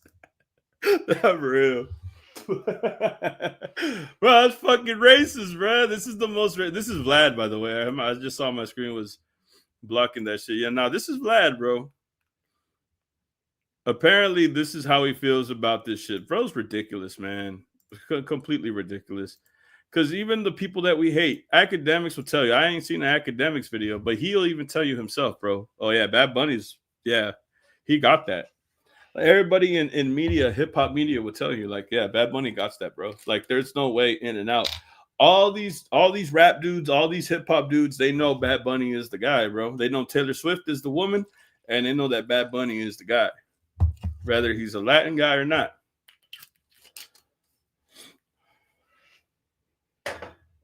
He wasn't Happy Gilmore. What the fuck? Hold on. I could see him doing a major event like FIFA or the World Cup where there is a massive Spanish audience, but the Super Bowl doesn't make sense. It seems like the NFL is trying to expand its Latino audience at the expense of its existing fans, at the expense. I think that's the fucked up part that I want to point out, at the expense. And then he says the existing fans, but really Vlad is just talking about himself. Vlad is saying, I don't fuck with him being at the fucking Super Bowl because I don't understand his music. Well, Vlad, learn fucking Spanish, bitch. Vlad, you need to learn Spanish, pussy. I don't give a fuck. Bro. Learn fucking Spanish then, bitch. Learn Spanish. If not, then bob your fucking head, go fucking make a sandwich during halftime show, and then come back if you don't like that shit. Telling him to do FIFA in the World Cup. How racist can you fucking get? And then you're going to put it on the NFL audience like Vlad watches the NFL? Does Vlad watch the NFL? I don't know, bro, because he would know. The Raiders, half of their fan base is fucking Mexican. The Niners, half of their fucking fan base is Mexican. Cowboys, Mexican. Texans, Mexican. All of these fan bases, they're all fucking Mexican, bro. Half of their fan bases, half of their audiences is fucking Mexican. What the fuck are you talking about?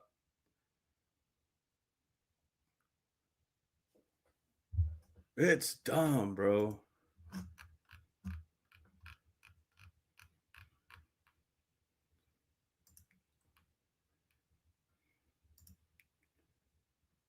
Get Rosetta Stone, bitch. For real. Tell them, Treble. Child Princess China. Now, I speak Spanish, and I understand it, but I mostly speak English. Look, it's not even that. It's the fact that he's trying to spin it like if the people have a problem with it, bro. Like, bro, you like get your shit together, man. Get your shit together, bro. You know for a fact that you're the only one that has a problem with it.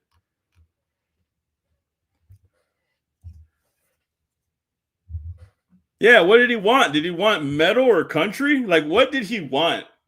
Like, what did he want? Like, what did he want us to do? Do you want Creed? You want Creed? You want Pearl Jam? Do you want Metallica? What do you want, bro? You tell me. What the fuck do you want?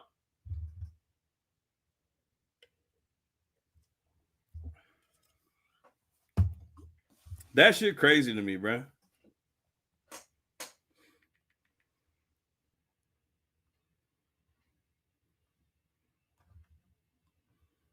Nah, that shit wild, bro. Yeah. So I think Bad Bunny's gonna kill it. I don't think that people should fucking compare him to Kendrick Lamar. Like I said, we have a black hip hop artist from Compton, a black American hip hop artist from Compton, one of the first rappers to do it. I know we had like Snoop Dogg and Dr. Dre and all that, but Kendrick broke the records. Kendrick broke the records, most viewed performance and all that shit, right? So when we get a Latin artist right after that, why the fuck are we complaining? These are monumental things that are happening in the culture of hip hop and in the culture of Latin America and Latin music. There's a lot of Hispanics in Compton too. That's what I'm saying, bro. Bro, I'm Mexican and I love Kendrick. What the fuck? That's exactly what I'm saying. So I can't be Mexican and like Kendrick Lamar. That's what I get when I read this post. Vlad is basically saying that if you're American and you speak English, only listen to English songs. If you're Mexican, only listen to Mexican songs. This is fucking racist. Vlad need to get his shit together, man. Need to lock it the fuck in. But shout out to DJ Head, because DJ Head has always spoken up for the Mexican community, and he called it on the dime. I think Bad Bunny's going to perform at the next Super Bowl. He called it. He called it, and then Gina retweeted it and told him, "Hey, bro, you were on to something the whole time." Because it makes sense.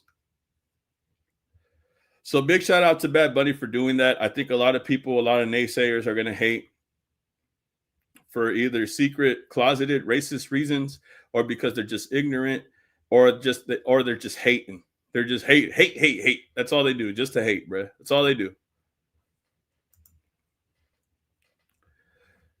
Let me see here. Oh, yeah. So big shout out to Bad Bunny, man. Big respects to Bad Bunny.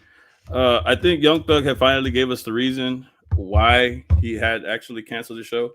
Hold on, I'm going to try to get with Jalopy, man. Hold on. I'm gonna try to see what Jalape's saying, bro. Hold on, give me a second, because I think we're gonna go on either his stream or something, bro. Figure that shit out. Make sure y'all get the likes up. Make sure y'all subscribe too, bro. My shit under construction right now. I don't got super chats up, but if you'd like to donate to the channel, I appreciate everybody in here. Appreciate everybody tapped in. Let me see. Call him up.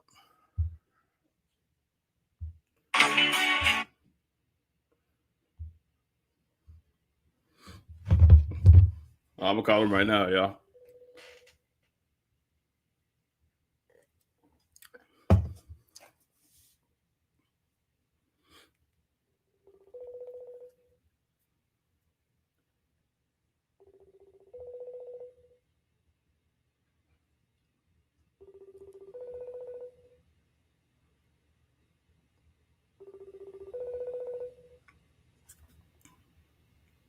We gonna see if he answers, yo.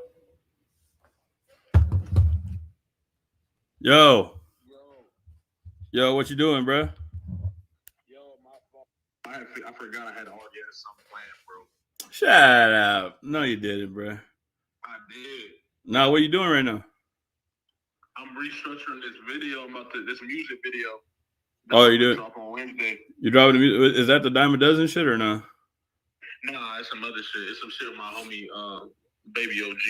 You probably seen me post about it a few times on Instagram. For real? Nah, I didn't see. I wasn't on my IG for a minute, bro. I tap in and out. Instead of Thursday, we can really do tomorrow night. You down to do tomorrow night? Like my time. Yeah, no, I'm live right now. My bad, bro. They could hear you. They said a Jalopy music video. Yeah, they said. I ain't leaked nothing. Yeah, now you said you were sharing it, right? We can do tomorrow. We can do tomorrow at 6. Yeah. No, that sounds good, bro. I'll tell crew. I was down. You down to do it with crew, right? Yeah. We can do it with a few people. Yeah, because you got me on. Because we got Charles Brown and all them other people on the Discord. We could probably get them all. I ain't met them though, so like. If y'all want to do a big one, I'm with that too. But I'm definitely down for whatever tomorrow. But yeah, bro, that's why I need to start using that calendar. Yeah, no, you're good, bro. I was just tapping in just to see what's up, bro. But yeah, I'm down to do it tomorrow. I'll hit you up then. So you less. All right, bet. Peace, bro. All right, my boy. So we're gonna do me, Jalopy, and crew, and maybe some more people are gonna do a live stream either on one of our channels. Y'all could tap in for that. We're definitely gonna try to see if we can come up with some topics, talk about all this other shit. But I wanted to get with everybody, bro. I wanted to get everybody tapped in because I haven't tapped in with Jalopy in a minute. I haven't been able to tap in because I've been trying to work on my page, bro. My shit been fucked up for a minute, for like 3 months, bro. I've been trying to get my shit going. But let me see. Young Thug tripping, bro. Hold on. We got this thug shit too. Hold on. Oh, we got this thug shit too. Everybody, quick intermission. Everybody hit a fucking bowl, man. Everybody hit a bowl, bro. I'm fucking sweating balls here. Hold on.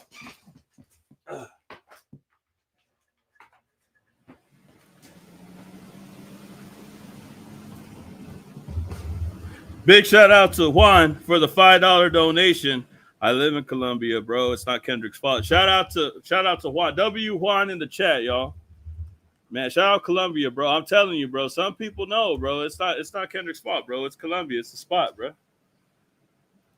Juan in the chat, y'all. Let's go, man. So Alex Juan, bro. Let's fucking go, man. Let's fucking go, bro. Nah, Young Thug was fucking stupid, bro. I hate Young Thug because now he's acting depressed. Now he wants to kill himself and all this other bullshit. Hold on, let's put Young Thug. What, Whiteface, I guess?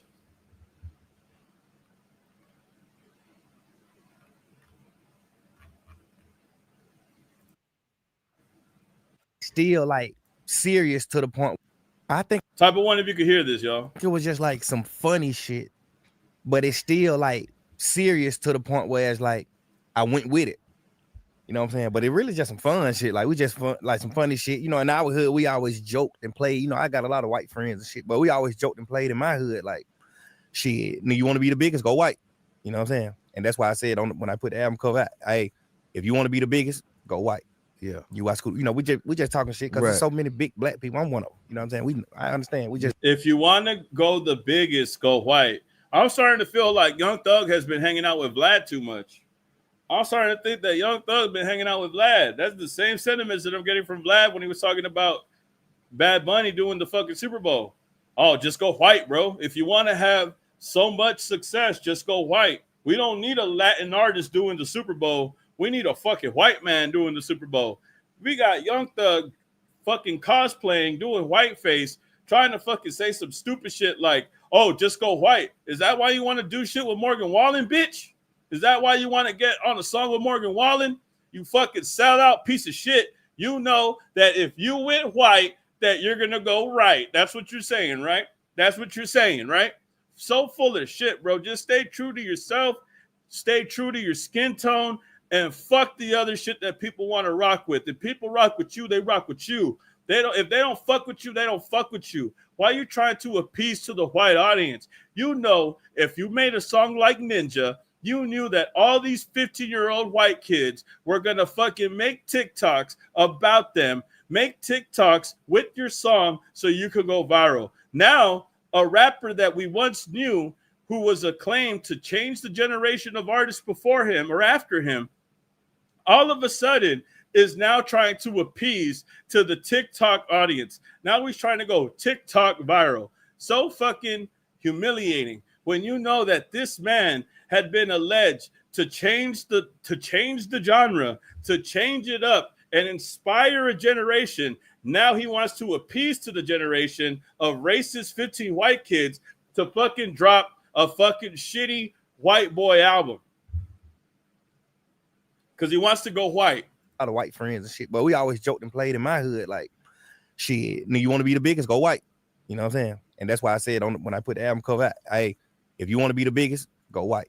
Yeah. You watch school. You know, we just talking shit because there's so many big black people. I'm one of them. You know what I'm saying? I understand. We just, you know, it's just a narrative that the world paint and we just going with the narrative. You want to be the biggest, go white. No, nobody has said that, bro. Nobody has said that. So in rap, because you do rap, right? You do rap music. Nobody has said if you want to be the biggest in rap music to go white. No, unless you're fucking Eminem, nobody has said that. Nobody has said if you want to be the biggest, go white. And it's funny because the biggest in rap music that is white is Eminem. And it's funny because people would hate on Eminem because they said that he would act black.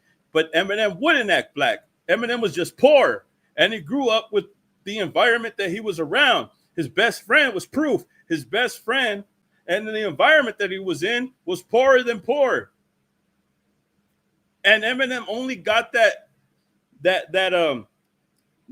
clout, that respect because of his emceeing, because he knew how to rap well. It wasn't because of his skin tone. They saw his skin tone and immediately ignored that when they realized that he could rap well.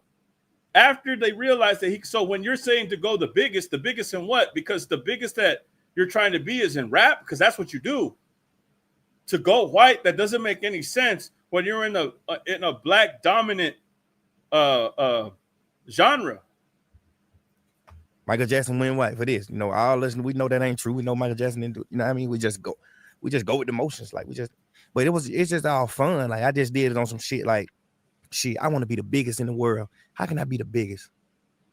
The very first minuscule, but first answer to that question from anybody should be, you got to be white. You know, they always let the white people be the biggest, you know what I'm saying? Sure. I love white people too, you know what I'm saying? But they always let the white people be the biggest, and you know what I'm saying? We got big ass artists too that's black, but goddamn, you know, we just, you know, it's just a narrative. It was just the narrative. So you based your whole album on a racist narrative. So by that logic, you think to be the biggest is to be white. But even at that, you're trying to say, oh, it was just something that I was doing. I don't really, you know, I know it's a narrative out there, but, you know, it's just something that I thought I would do. Nah, bro, you committed to it. You did it. So that means you really do think that way. And then remember the prison call that Young Thug had. The prison call that Young Thug had when he wanted to work with Morgan Wallen, a white artist. If I can't beat him, tell him to join me. So Young Thug, no, this is not a joke. this is not a joke that he makes with his friends, or if you want to go big, go white. You know that because when things were down and you wanted to get Morgan Wallen on your fucking album because you knew that he was better than you when it came to sales, you realized, oh yeah, I really have to get a white artist to perform well. I don't think that he is actually understanding that people heard that conversation before. Maybe he thinks that we forgot. I don't know what it is, but definitely tripping, bro. You are tripping. You're smoking crack, bro. I don't know why you would think that this is something that we think that you're joking about when we heard you talk about getting Morgan Wallen on your album so that way you could perform better.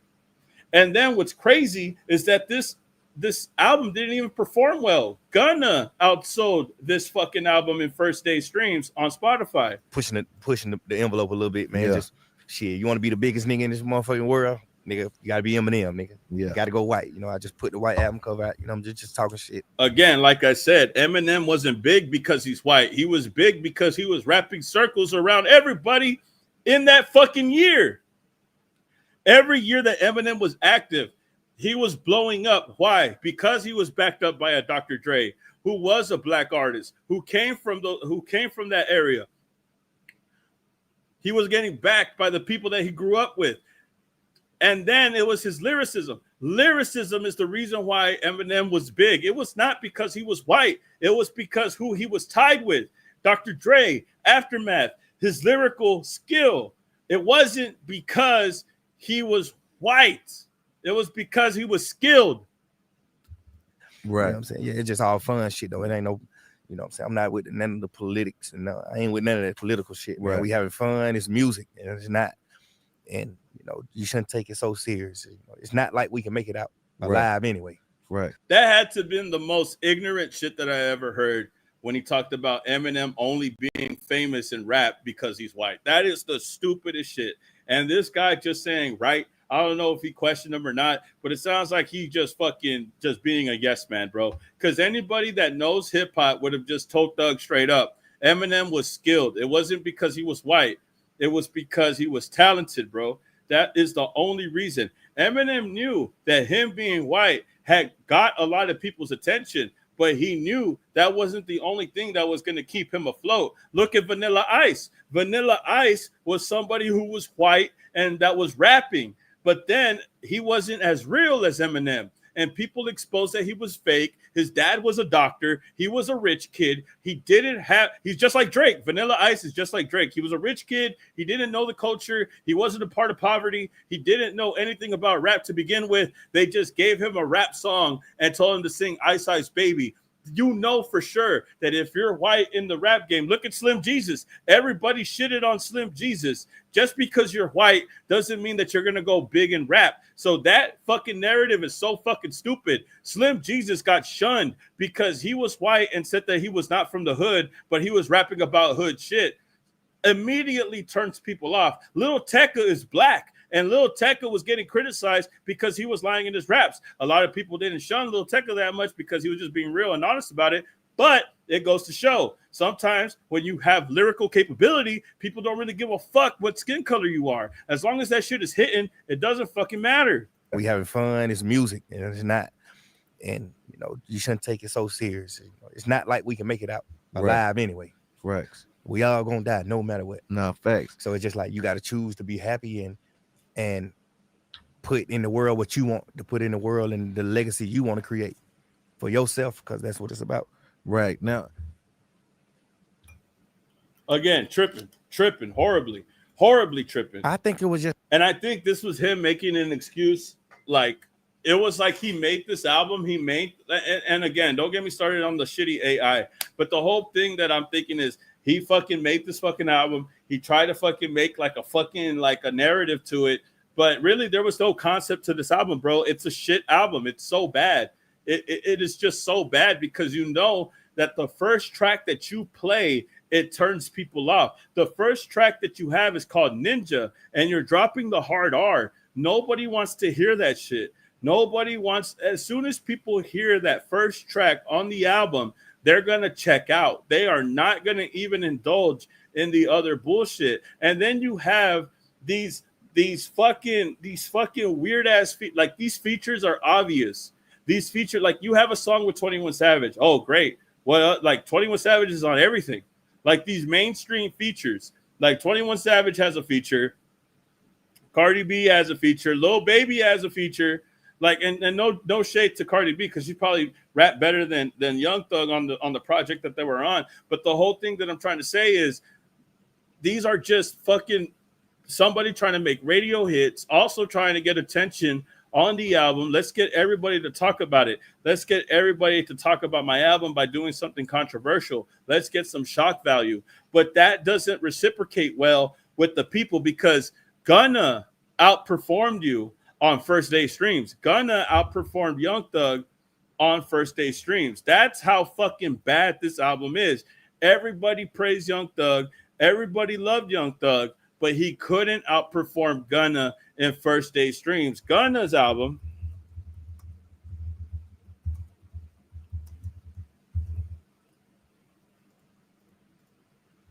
let's see.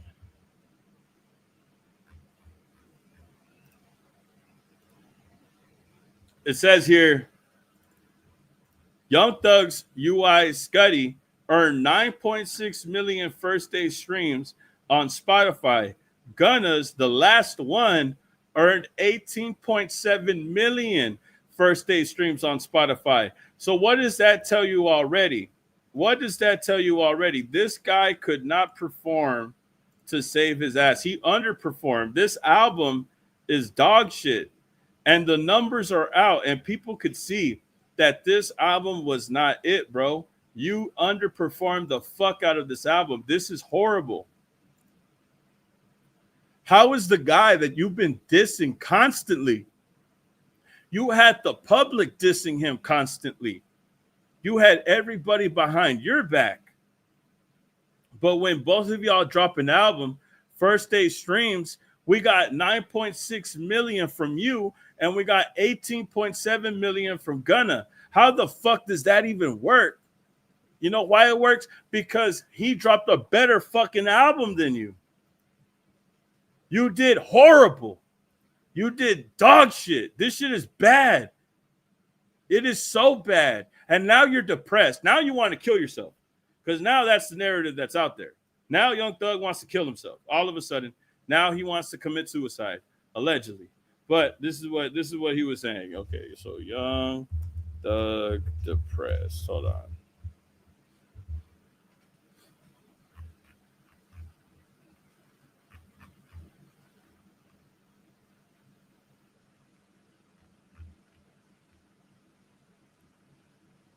It says that Young Thug is opening up about his emotional state and admits that he's sad about not winning with the people he wants to. Not winning with the people he wants to. The people that rock with him because they thought that he was a gangster, they thought that he wasn't going to tell, they thought that he wasn't a snitch, or the people that he wants to connect to. I don't know. You tell me. On September 7th, the day after appearing on the Pivot podcast and revealing he is depressed, Thugger shared more thoughts on social media. He said, I did a lot of taking up for people all over the world, and so far, I've yet to see someone take up for me. Good, though. He posted on X, I feel like I'm not winning with the people I'm supposed to be winning with. Sad again. Now, all this to me is like, little baby is not picking up my phone. Nobody wants to talk to me. Nobody is fucking with me like they used to when I got out of jail. Little baby, please pick up the phone. That's what I feel like is going on. He is mad that people are shunning him when in reality, he was shunning everybody else. He was shunning Gunna. He was shunning people from his old YSL crew. He added, lost so many people I loved, some to betrayal. A therapist can't heal this shit. I need real love in my face. Peace and blessings on my face. No Diddy, but he wants peace and blessings all over his face. He wants it all dripping down on his face. He wants peace and blessings. Bro, shut the fuck up. You act like you weren't in jail for a RICO because of a murder from Big Nut. You act like you weren't a part of a fucking homicidal case. A RICO that involved a homicide, a murder to another gang member. It's just funny how someone who was a part of a crime like that is now on the internet crying like a bitch. You're crying like a hoe. You were just fighting Rico, fighting for your life. And then the minute that you start crying and feeling depressed is when the internet is on your ass, bro. Shut the fuck up, bruh. You got your priorities all the way fucked up. You're a bitch, bro. Now that the internet is against you, all of a sudden, you want to act like a pussy, bro. In a video later shared on social media, Thug again talked about having bouts or doubts of mixed emotions. What you know about being happy and sad, he said. Some days I'm vulnerable. Some days I'm elated. Young Thug seems to be at the crossroads in his career following his release from prison almost a year ago and the recent upheaval between his YSL crew. During the interview on the Perspectives podcast with Bank on September 6th, Thug opened up about not feeling whole musically because he no longer has Gunna by his side following their fallout. I just don't got my twin, Thug responded when asked why he hadn't put out his album yet.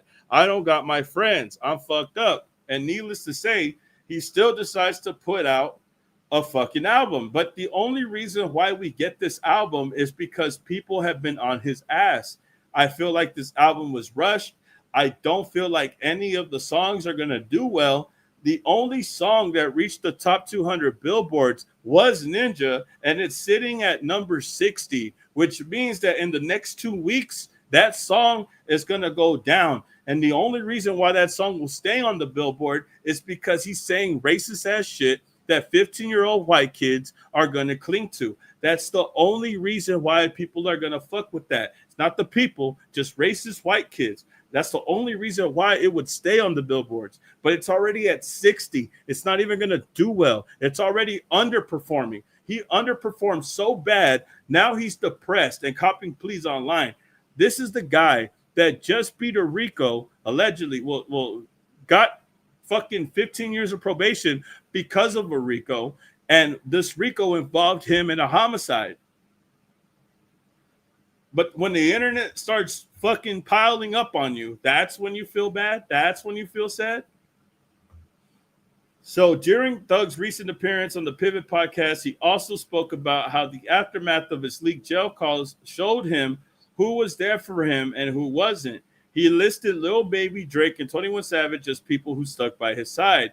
Thug finally released his latest album, UI Scuddy, on September 26th. The project featured guest appearances from 21, Cardi B, Future, Lil Baby, and others. He says, I did a lot of taking up for people all over this world, and so far I yet to see someone take up for me. That sounds very narcissistic if you ask me. This, very narcissistic. Very narcissistic. There is no way that somebody or anybody should feel bad for you after you've been talking shit about everybody else. I feel like I'm not winning with the people I'm supposed to be winning with. Bro, you're not winning at all. They beat you in sales, bro. Gunna beat you in sales. Your album flopped. This album flopped. This album is ass, bro. And I don't even want to hate Young Thug like that. I don't want to hate Young Thug. But he gives you a reason every single time to talk shit because it's like, bro, you're fucking up, bro. You're fucking up bad. It's looking bad for you out here, my boy. You don't look like you're doing too well. Everybody is on your ass. You are fucking up completely every single time that you step out here. The only thing that was fun, or the only thing that actually did well, was your interview when you spoke on the fucking snitching allegations. Nothing else had mattered. Nothing else made a point.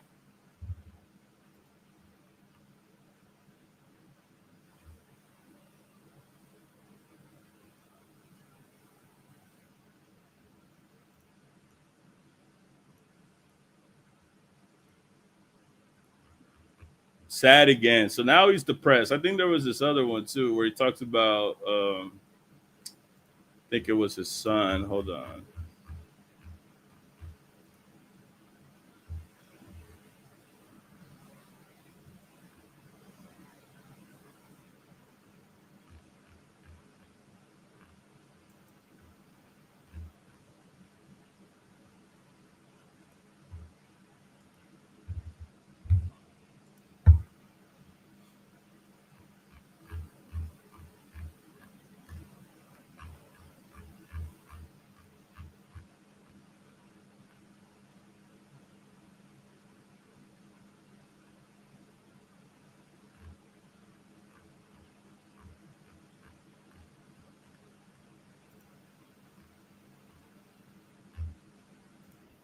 know about being happy and sad,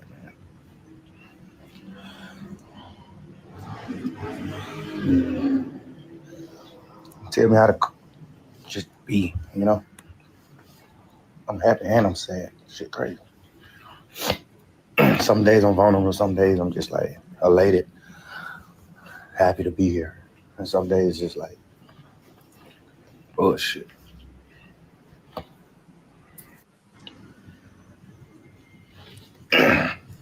About being The fact that this guy was a part of a RICO that was involving a case of a homicide, the fact that now that the internet is piling up on him and he's feeling like all depressed and shit, bro, this is pathetic, bro.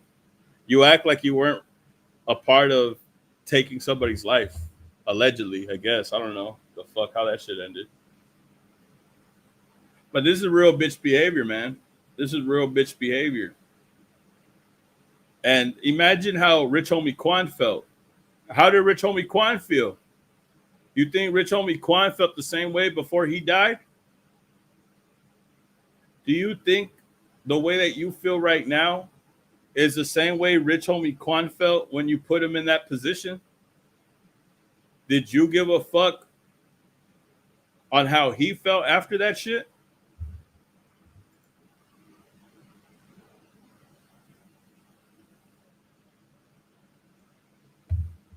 I'm telling you, bro.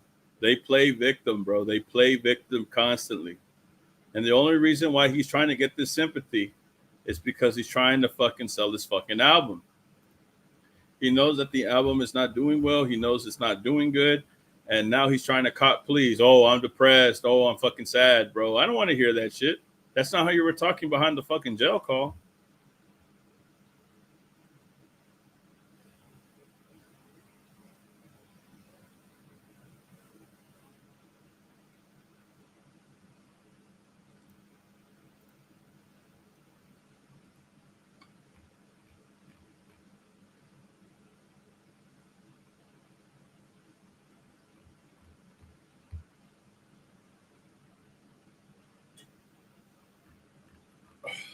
Y'all get the likes up, man.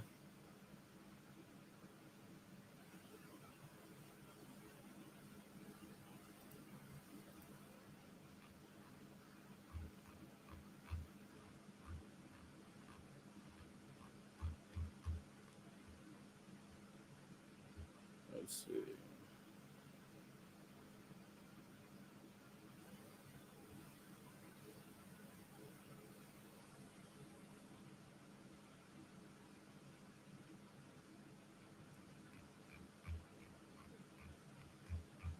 Oh, y'all saw this picture with what y'all think this is, man? You see Dave Free, but what car you think that is?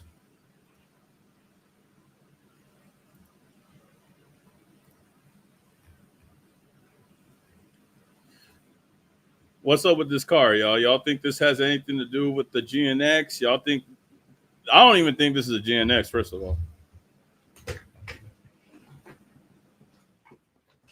I don't think this is a GNX. It looks like a Mustang. I don't know what it is, bro. But Dave Free, I think this is Dave Free's car. Honestly, it might not be nothing. It might be something. But every time we see a car, all of a sudden, hey man, that should look kind of, are you trying to hint towards something or what?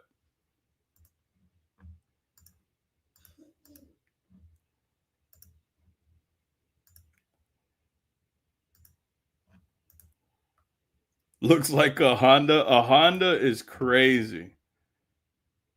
Yeah, the GNX is a little bit more square. It's a CLA 250. What is a CLA 250? Hold on.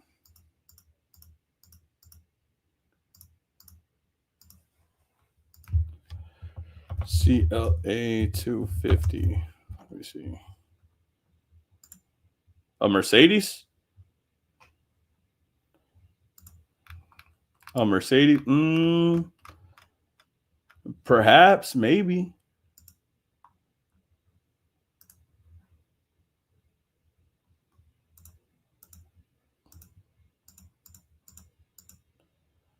I don't think the wheels are right though. This looks like an older model car.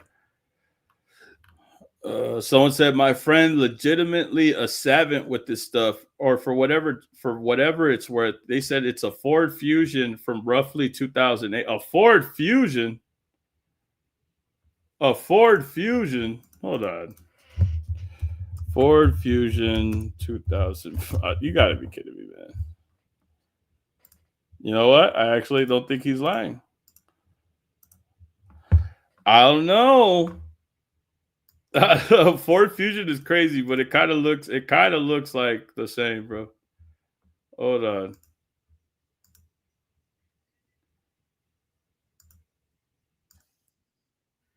I don't know. The wheels look kind of. I see what they're saying, bro. Nah, it's because of the tires, though. Look at the tires, though.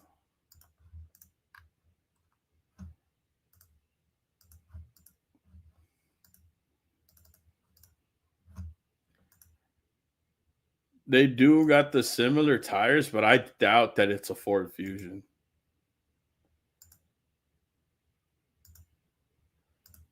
Like, I see what he's saying, but nah. There's no way. Older model Chevy. Y'all think it's a Chevy? Like a Toyota? Like, I thought it was a Toyota.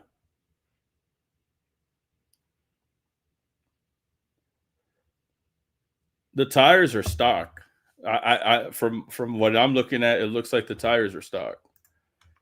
But I don't know if this is Dave Free's car or this is a car that they were going to show at the tour.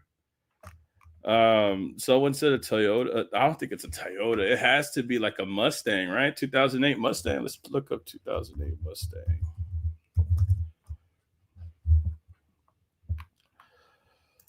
This is kind of like I don't know. It's a different body though, but they do got the similar wheels. Like you see right there, type of wheels that they have. Right there. It looks like a Mustang. I want to say it's a Mustang with no modifications. That's a Cadillac. A Cadillac. An Impala. You know what? You might not be wrong. But this would be like a newer version of the Impala. I wouldn't see an Impala with like these type of tires. Hold on. Impala. It's definitely, bro, from I could tell the body of the car. It looks like it doesn't look like a car from the 90s. It looks like a car from 2000s, 2010s. It doesn't look like it's a car from. You know what? I think it might be an Impala. Oh, it might be an Impala.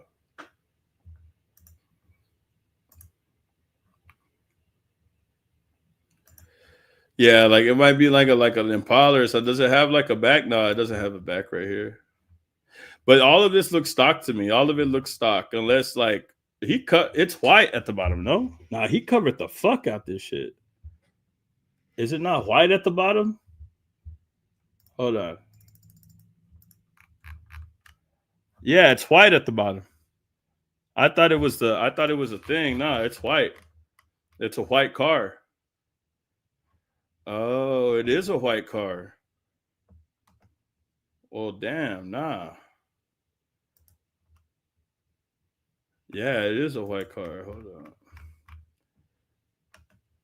It's a 2-door car. I don't know. Does it not have like side view mirrors? Is it missing side view mirrors or something? How come it doesn't have any side view mirrors? We looked up the Ford Fusion. The wheels look the same, but I don't think it's a Ford Fusion. It can't be a Ford Fusion, right? What about a Pontiac? That's air sealed. Oh. It's the car from the Hard Part 6. I don't know, bro. It looks like definitely a white car because the tarp finishes right here. And then it continues right here. The car isn't covered. He covered a white car with a white tarp. And the rims are stock. I don't think these are like rims he went out and bought. I think these are the stock rims. Could it be a Pontiac? Could it be like a 2008 Pontiac? What y'all think? 2008 Pontiac. Hold on. G6, the G6, bro. The stories I could tell you about the G6, bro. One of the first cars I've actually crashed. Hold on. I don't know.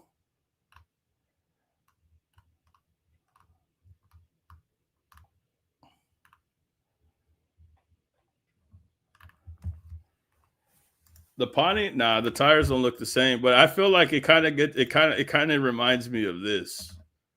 The only difference is the tires.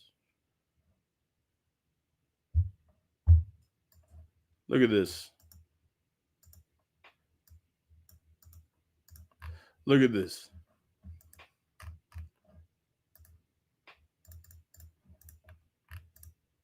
Look at this build right here. Look, right? And look at this right here. Bro, I remember my cousin had a Pontiac just like this, and we got so high, like when I was 15, bro. I was hitting the bong in the back of the seat. I couldn't move my legs, bro. Like, I know how high I got, bro. That shit was funny. The front is rounded a bit. Yeah, you're right. Definitely getting a different shape here.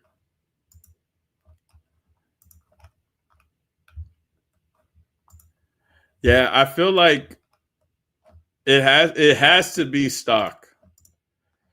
The way that these rims are, it's stock. But the way that this build is, it's slim, but it's not square. Oh, hold on. It's not another. The GNX was what? What brand was the GNX?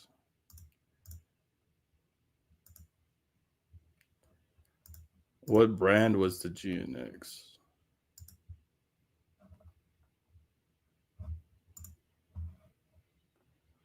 Old school Monte Carlo or some shit, for real. Monte Carlo, a Buick. We could check a Buick. I'm checking like a certain year, 2008. I feel like it's a 2010s. A Buick. Hold on. Hold on. You might be cooking though. Hold on. Hold on. Hold on. Hold on. I could kind of see it. I could kind of see it. Oh, it is the same rims. A little bit. These look like they got double pieces right here. Yeah, like right there, look. Yep. Yeah, I could kind of see it, bro. It's like yeah.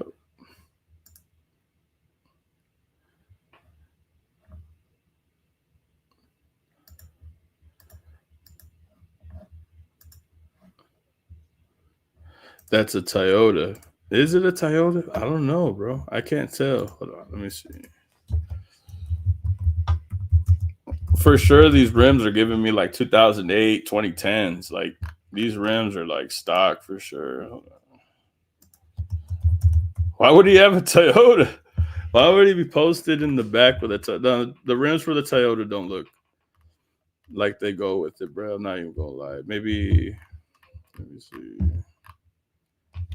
Nah, it's not a Toyota. Toyota's too round. Yeah, the Toyota is too round. It can't be the Toyota.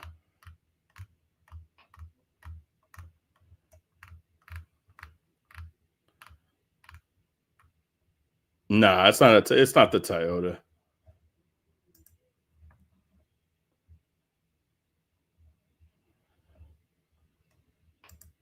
So you're saying it could be a new make and model of the GN? That would be cool. I don't think that they would be able to imagine, right? They made a whole new car just because the GNX success that it had.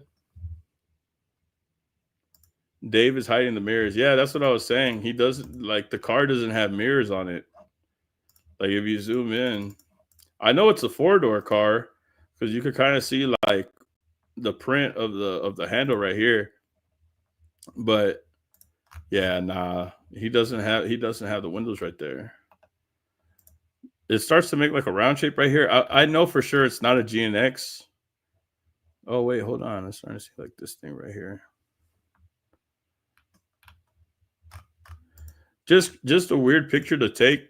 I'm wondering if he's trying to say something. But anybody that's in the cars, if you could say, someone's saying 2004, 2008 Mercedes. These are pictures that somebody had put on the bottom. What do y'all think? Y'all think it's a Mercedes? That's the old Mercedes. That's the one my homeboy had.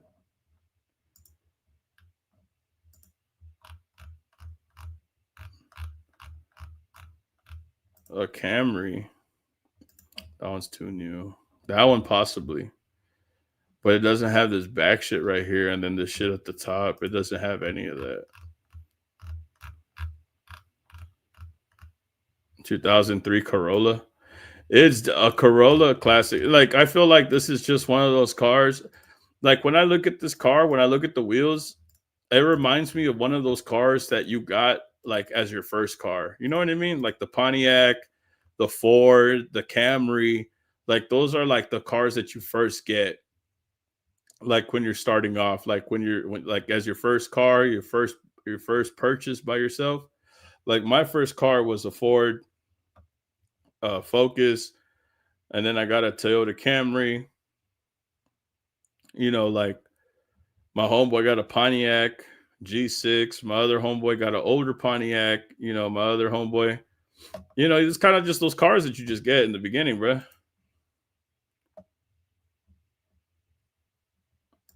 A lot of celebs keep their first car. I think that could be a point, right? Like, oh, let me just keep that, like a Honda Accord, a Honda. My other homeboy got a Honda. Them Hondas is it a Honda, bro? It's not a Honda, is it? Hold on. A Honda 2006. Let's look that up. Oh, it is a Honda. No, it's not. It's not a Honda, right? Is it this one? Holy shit, it might be this one.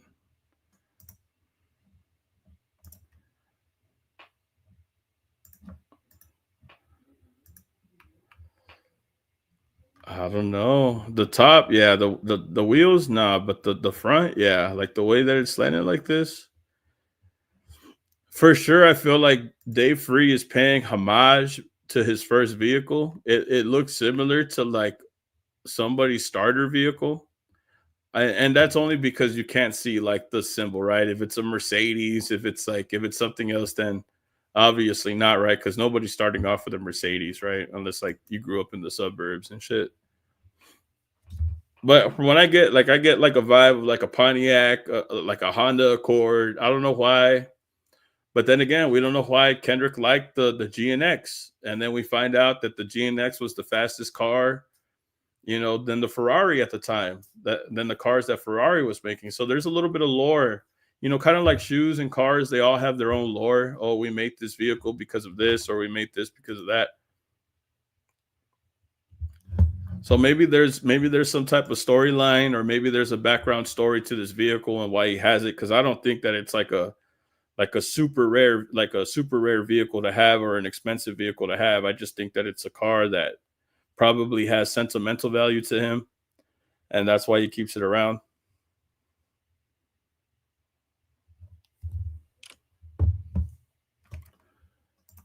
In the picture, wasn't supposed to mean anything.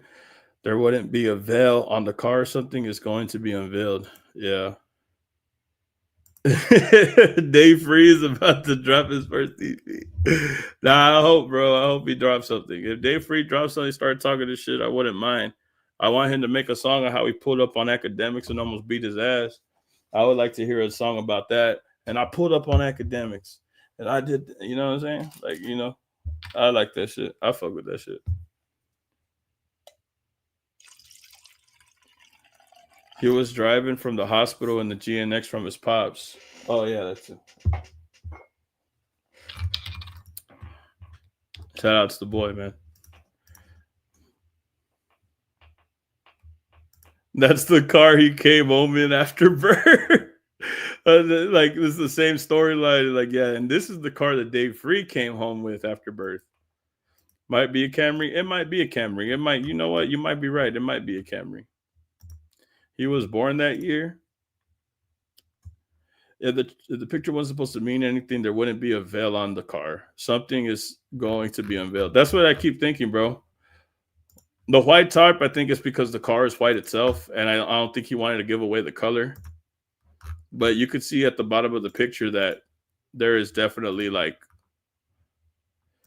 a white right here. There's like a piece of light right here, so the car is white. I don't really know why he took a picture like this unless he's trying to tell us something. That's the only thing that I got from that picture too. Oh yeah, Kendrick, a man of the people, bro. Look at this shit.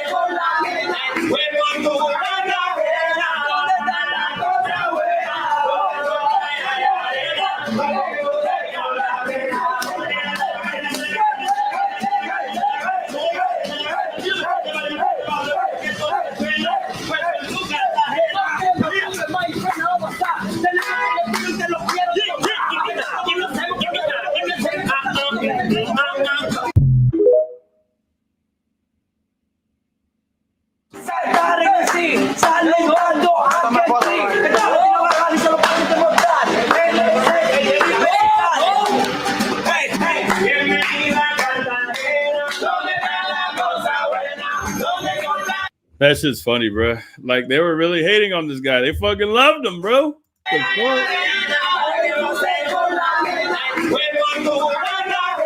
He's like, what the fuck is going on? Nah, for real. I'm gonna see this argument, bro. They done. Hold on.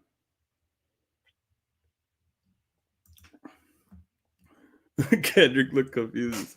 Nah, there, buddy. What the fuck is going on, bro? That shit's funny.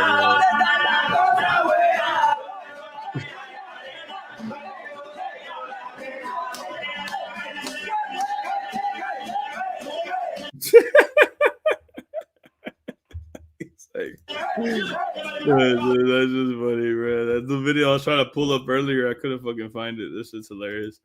Yeah, so Dave Free, I don't know if Dave Free's trying to give us a message for sure. I feel like all of this shit is just happening all at once.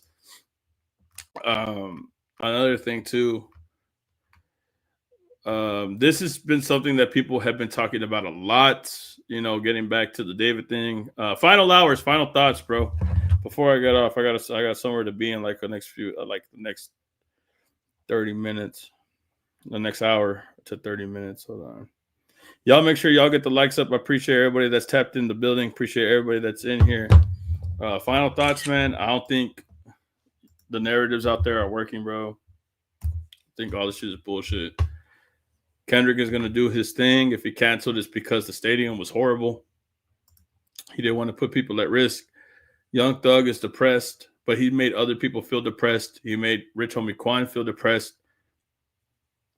There was other people he's been accused of heinous crimes, and then he starts to break out and feel depressed after what? People start criticizing him and the album. I'm good, bro. So another update, bro, with this David situation. I fucking hate covering this, bro, but I feel like this needs to be said. A lot of people were assuming that Celeste was pregnant.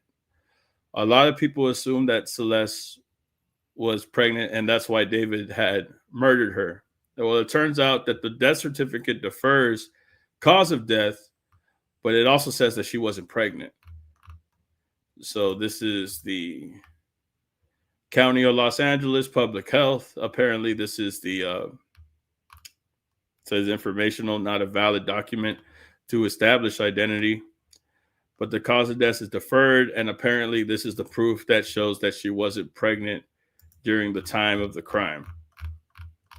But they talked to, I believe, an investigator of some sort, a professional, and I kind of wanted to see what that was about. with this underage girl. Body is in his car, but he would have to be a psychopath. Hey, it's not even psycho. Psychopaths are not that stupid. Welcome to the Two Angry Men podcast. Mark, the biggest story in the TMZ universe right now is David, the singer who had a Tesla, or who has one, and the body of this girl, a 14-year-old girl, Celeste Rivas, was found in the trunk. The car was parked on a busy residential street. It was towed. The tow yard found the body, and the LAPD is in the middle of this wild investigation. We have a lot of information. I have been waiting all week to talk to you. I want to throw things at you and get your take on Please this. do. Are you going to start with Yes, she was Salvadorian descent. the fact that the medical examiner in LA has not, as normal, because they haven't done the tox screen yet, but hasn't released a full report at this point? Here's why I'm not really surprised. Okay. TMZ is turning 20 next month. In the 20 years we've done it, I cannot think of a single case where the LAPD and the medical examiner and other law enforcement agencies in Riverside and other places have played things as close to the vest as they have in this case. And I will tell. And I think that's why they're so concerned. I think that's why TMZ is fucked up. They cover everything. A fucking celebrity that hasn't been discussed in 20 years could die, and they'll cover that. You know what I mean? That's just what TMZ does. But I think the takeaway that TMZ is getting from the story is that we've worked with people in LA in murder cases recently or in the past, and they've never been this quiet. And I think that's something that he's talked about multiple times that always catches my attention. The fact that people that you work with on a personal level are being quiet about the situation is bringing more attention to the situation than they really want. And in fact, let me just tell you a quick story before we get into the evidence, because we have a lot now. The way this came about is they found the body in the trunk, and it was so badly decomposed, possibly cut up, that's unclear, to the point where they couldn't even tell if it was a man or a woman. We got a tip. The police just said that the victim had a tattoo on the right index finger that said SHHH ... We got a tip that it. Yes, Lake Elsinore is in Riverside County. They had a vigil for Celeste in Riverside in Lake Elsinore. Was this girl, Celeste Rivas. We got in touch with her mother, and we talked to the mother, who said, yes, the tattoo was red, and that she had a boyfriend named David. And we're thinking, wait a minute, the car is registered to David.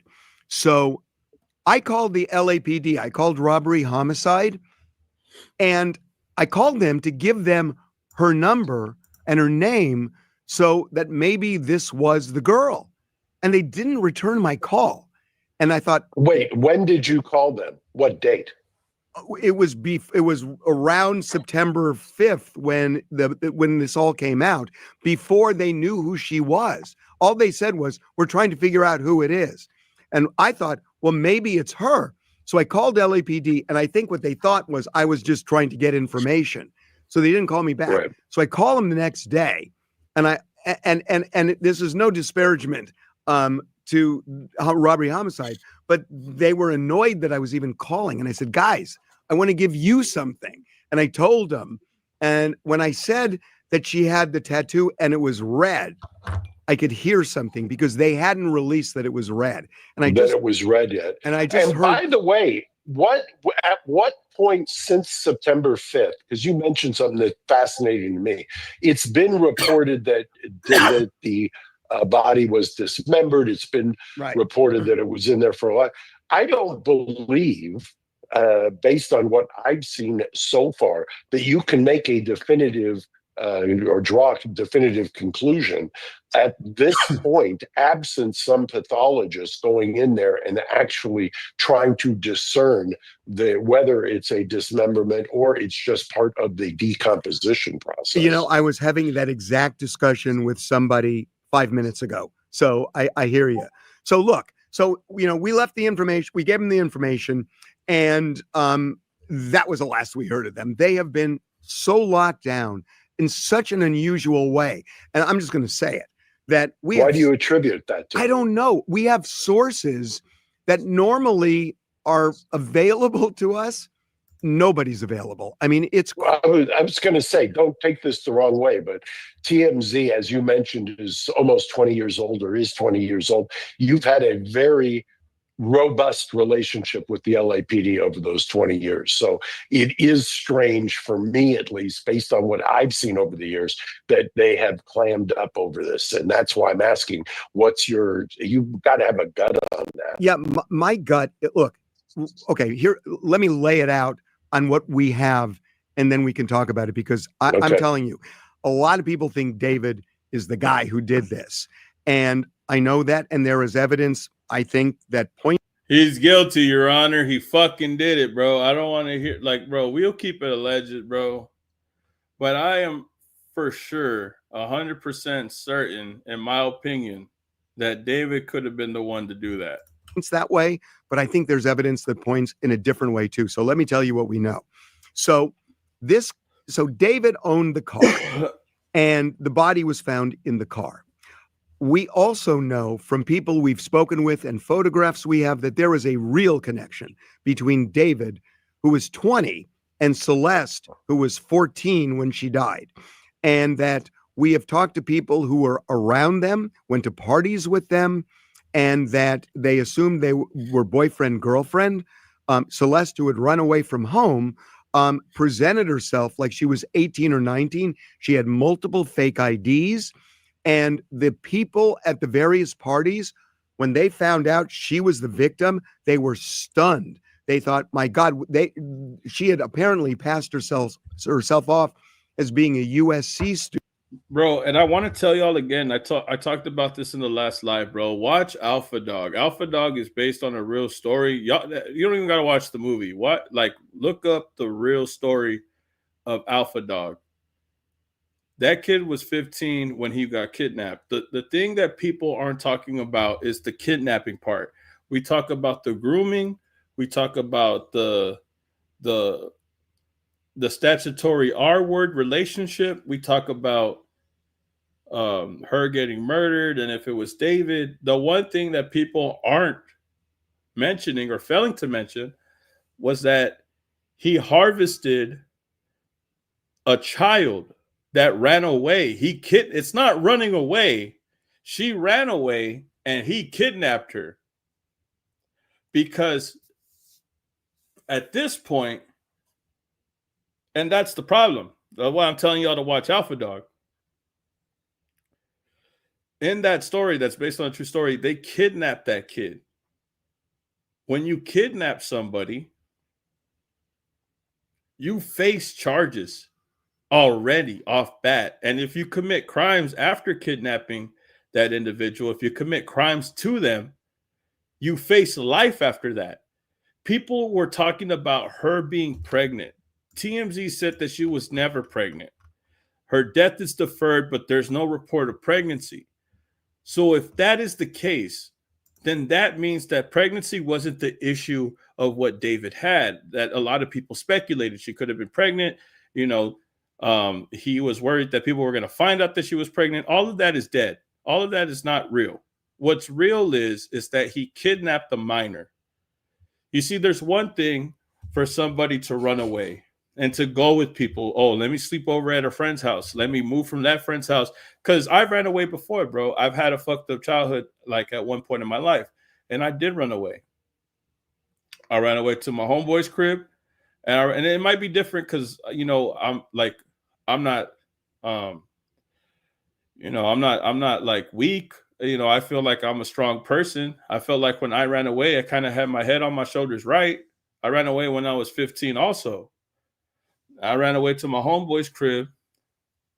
when my homeboy's mom knows my mom. So when she found out that I ran away, my mom didn't know where I was at. She told me straight up, I'm gonna call your mom. So I went to my other homeboy that didn't know my family, that didn't have connections to my family. So I ran away to his house. And then when I went to his house, I didn't tell him anything. I didn't even tell him that I was on the run, right? And then I didn't have nowhere to go. I had school the next day. So I went and I slept in this abandoned house in this neighborhood where we all used to smoke at. Used to be the spot where we all used to chill at. So I went in there late at night and I slept on the couch that was there in the abandoned house, bro. Like that's kind of like what I did. And then I went to school the next day to eat breakfast. I felt like this shit was bogus and I went back home. Like that. It's unfortunate, bro, but that's what happens, bro. And like the thing that I'm trying to say is like if you get kidnapped, you run away, that's on you because you decided to leave, but then you get kidnapped. And then that doesn't become just a you problem. That becomes a person who took you away problem. And that problem is David's. So people talk about, is he going to get a charge for R-wording her or having a relationship with her? Bro, he was probably worried about charges of kidnapping. And then you're putting sex crimes right after that to a minor. You're fucked, bro. You're already facing life in prison before that. Before she even died, you're already facing life in prison. Student. So they thought she was an adult. They couldn't believe that she was 14 years old. So there is that. Can I ask a question? Did you ask the people who were at the parties who claimed to know her whether or not she was ingesting or doing any substances? That my parents love me, bro. My parents love me. It's just that, like, when you're at a household, there's just a lot of arguments, bro. Like sometimes when I was growing up, bro, I'll get into arguments with my parents, and like it was just fucked up, bro, because I know like we were just already in a fucked up situation. It was already fucked up. Like I hated it, bro, because if I got into a fight with one of my parents, bro, it was just getting bad to the point where I just couldn't be there no more. Like I just felt like, but I appreciate it. No, we're good. Like I'm good with my parents now.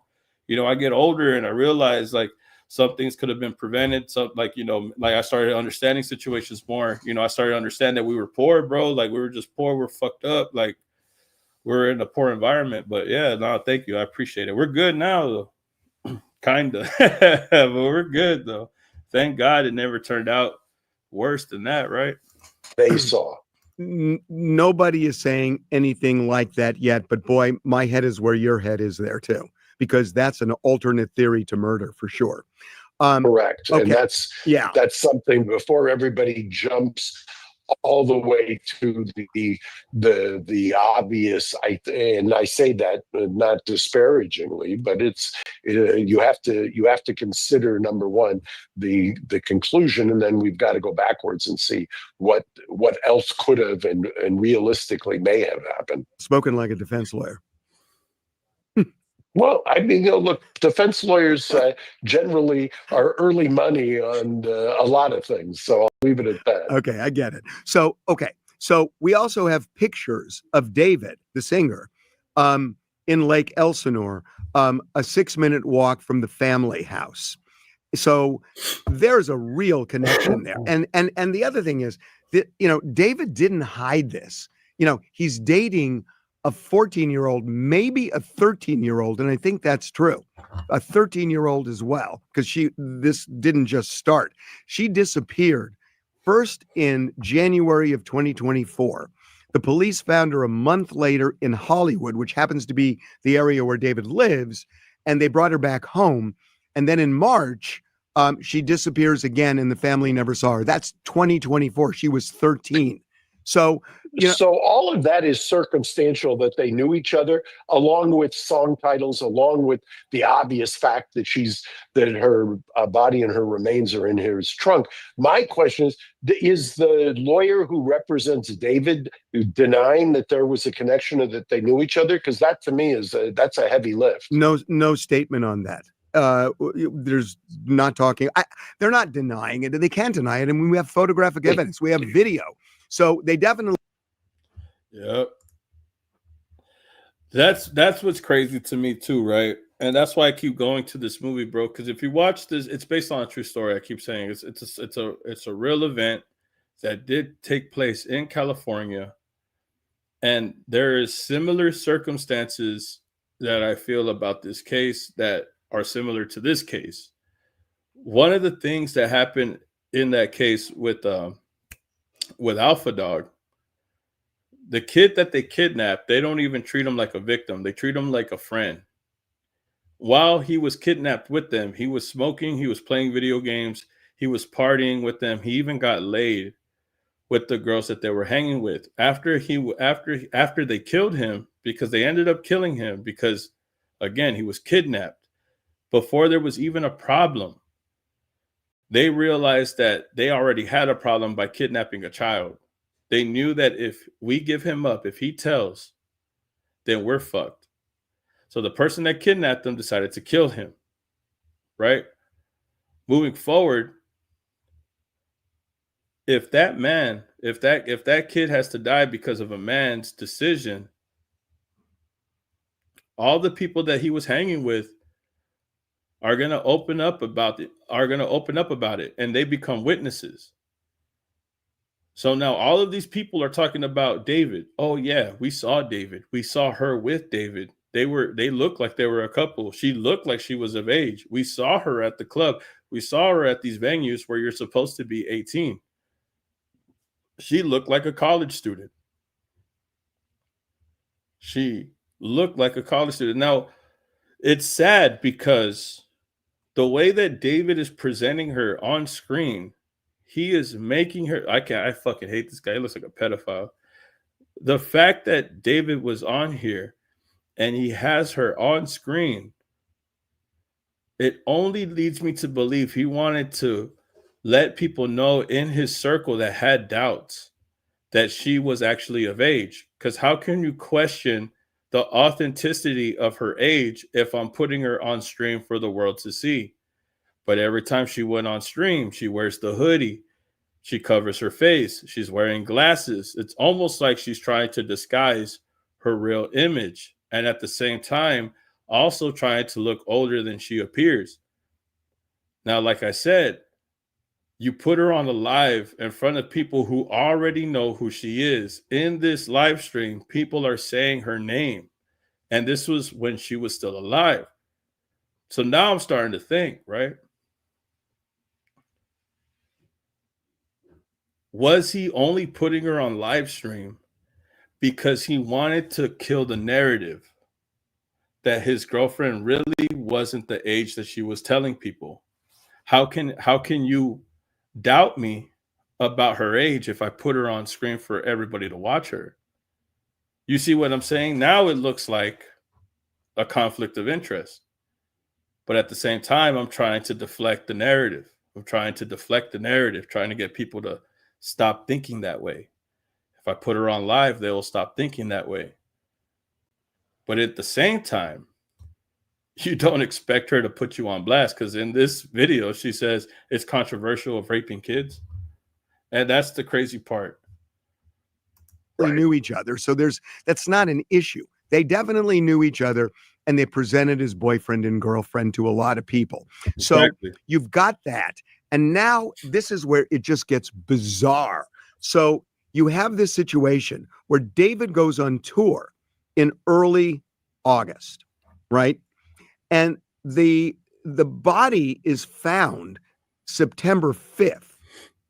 So, you would think, well, it couldn't have been David, but the fact is he was performing around this area, so maybe he came back. But what we thought was this car was just sitting there, and after 3 days, it's an abandoned car and you can call the police.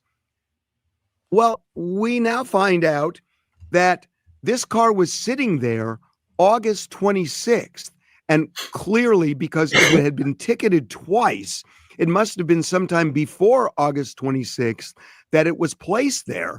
So everybody who was saying, because there was people that were saying, oh, He killed her on September, like the day before she was the car was impounded. There was a lot of people that were saying that he had killed her that week, and then the week later he got caught. No, bro, this was a span of time. We on the last live we found out the same thing. The 26th, the car was reported. They cited the car twice. That means that two people on the 27th they cited the car, and then on September 3rd they cited the car again.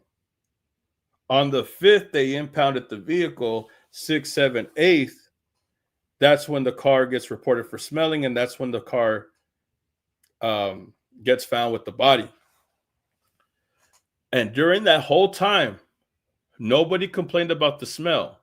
There was neighbors around the area.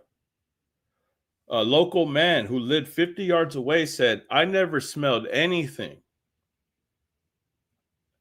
And I believe him when he says that, because then two people ticket the car. They cited the car, and they didn't smell anything either. And they were close enough to the car because they got to give the car the citation. So when people say, "Oh, well, the car was in the heat," the car was in the heat. They had to have smelled it. They had to have smelled it. The problem is that no one reported it. So that means they couldn't have smelled anything. And if they did smell anything, they didn't find the car to be suspicious, which I feel is fucked up. But I don't know. I wasn't there. The neighbor, though, when he says, I didn't smell anything, but the car had a bump in the rear end, and it was there for a while. The car had to stay there for a long time before someone called it in. So again, now it's being reported that Celeste had been dead several weeks before she was found. Remember, David, his concert started on August 5th. If they find the car on the 26th, how many weeks is several weeks?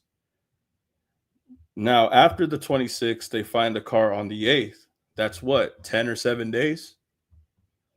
So we got 10 or 7 days, but that's not even 2 weeks. 2 weeks would be the 23rd, August of the 23rd. But then she would have been dead for several weeks. So then, did he kill her before he went on tour, or when he was about to start the tour? And if he did that, did he come to the realization of, you can't go on tour with me? I know a lot of people have speculated that she was on tour. We don't know that or not as of yet. But if they said she died several weeks before she found her body, and then if that car was reported sitting there, she had to have died when that car was sitting there. But that car was sitting there for several weeks. And if it was the tour kicking off several weeks before, what if she wanted to go home because David was telling her he can't go to the concerts with her? And remember, after these American shows, David has to go overseas. How are you going to take a kidnapped girl overseas? How are you going to take a kidnapped girl across state lines without running into any hiccups, without running into anything? It's one thing to tell your friends and try to trick your friends.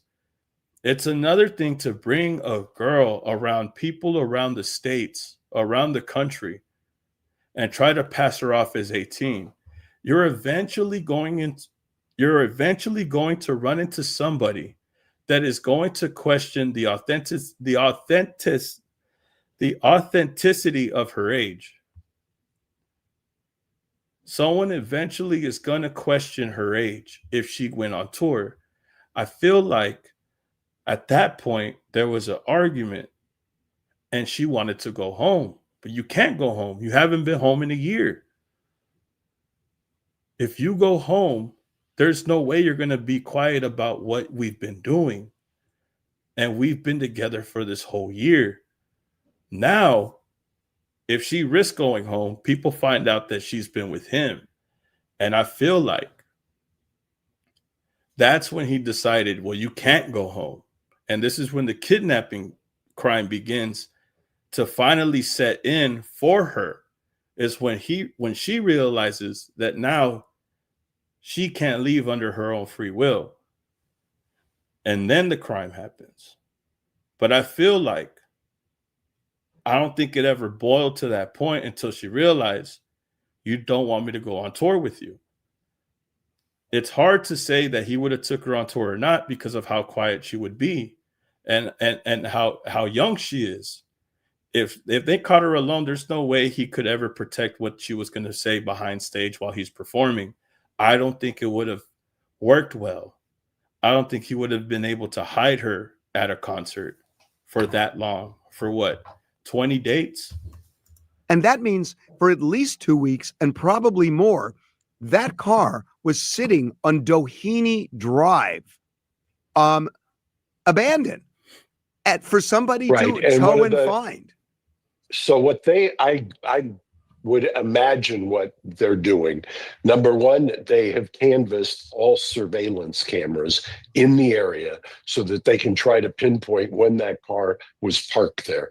It's amazing how robust surveillance cameras themselves are in the society we live in. So they've done that. They want to see if they can determine who was driving that car when it gets there. They've already, I guarantee you, obtained the cell phone records. If she had a mobile phone, even if she had a burner phone, if they found that, they've got his cell phone records. So they're going to be able to triangulate roughly where he was, when, and what time.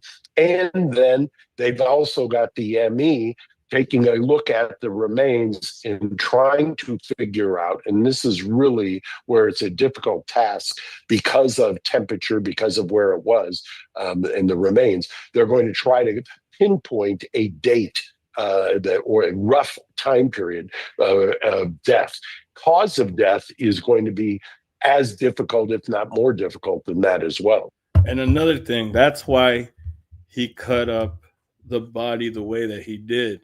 He did that because I think he didn't want them to know who she was. He didn't want any connection to come back between him and her. The minute that he found out that the body was found, he immediately started talking to police. And then shortly after, his tour was canceled. I think that I don't know why he left the car there. I still don't know why. I feel like a part of me feels like he wanted to go back and find out if he could hide the rest of the body whenever he gets back. I don't know. It's fucking weird. But then I think about the ritualistic nature of the whole situation. How don't you guys think it's weird? And I think I don't know if people talked about this. I'm not in like the Reddit or the discourse of everything, but isn't it weird how he was dropping songs on her birthday, which is September 7th. He was dropping songs consistently on her birthday before she even died. And then she does die. And then they find her the day after her birthday. How is that even possible? So you make songs you date a girl with the same birthday, September 7th. You drop all these songs on September 7th before she died. And you're dating her and you kill her, not on September 7th, but they find her the day after September 7th on September 8th.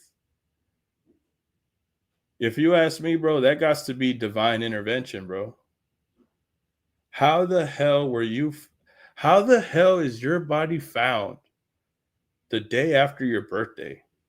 And this guy was dropping shit every single day of your birthday. How did that even happen? That's the crazy part I feel like I haven't seen much people talk about. The cops are just going to conveniently, ironically find the body the day after that little girl's birthday. Right. Now, a couple of other things that they're getting. And I think this is going to be critical. Teslas have cameras all over, and that they have clearly subpoenaed Tesla to get all of the video and any photographs, but certainly video. They should be able to see who placed the body in the Tesla. That to me is going to be the smoking gun. That will lead them not necessarily to who killed her, or if she was killed at all. And again, she may have died of a drug overdose for all we know, but they're going to see who put her in that Tesla. My guess is they've already gotten that. I would think Tesla's already I turned agree. that over. I think I don't know what kind of robust wall that they've got. Well, they're saying that.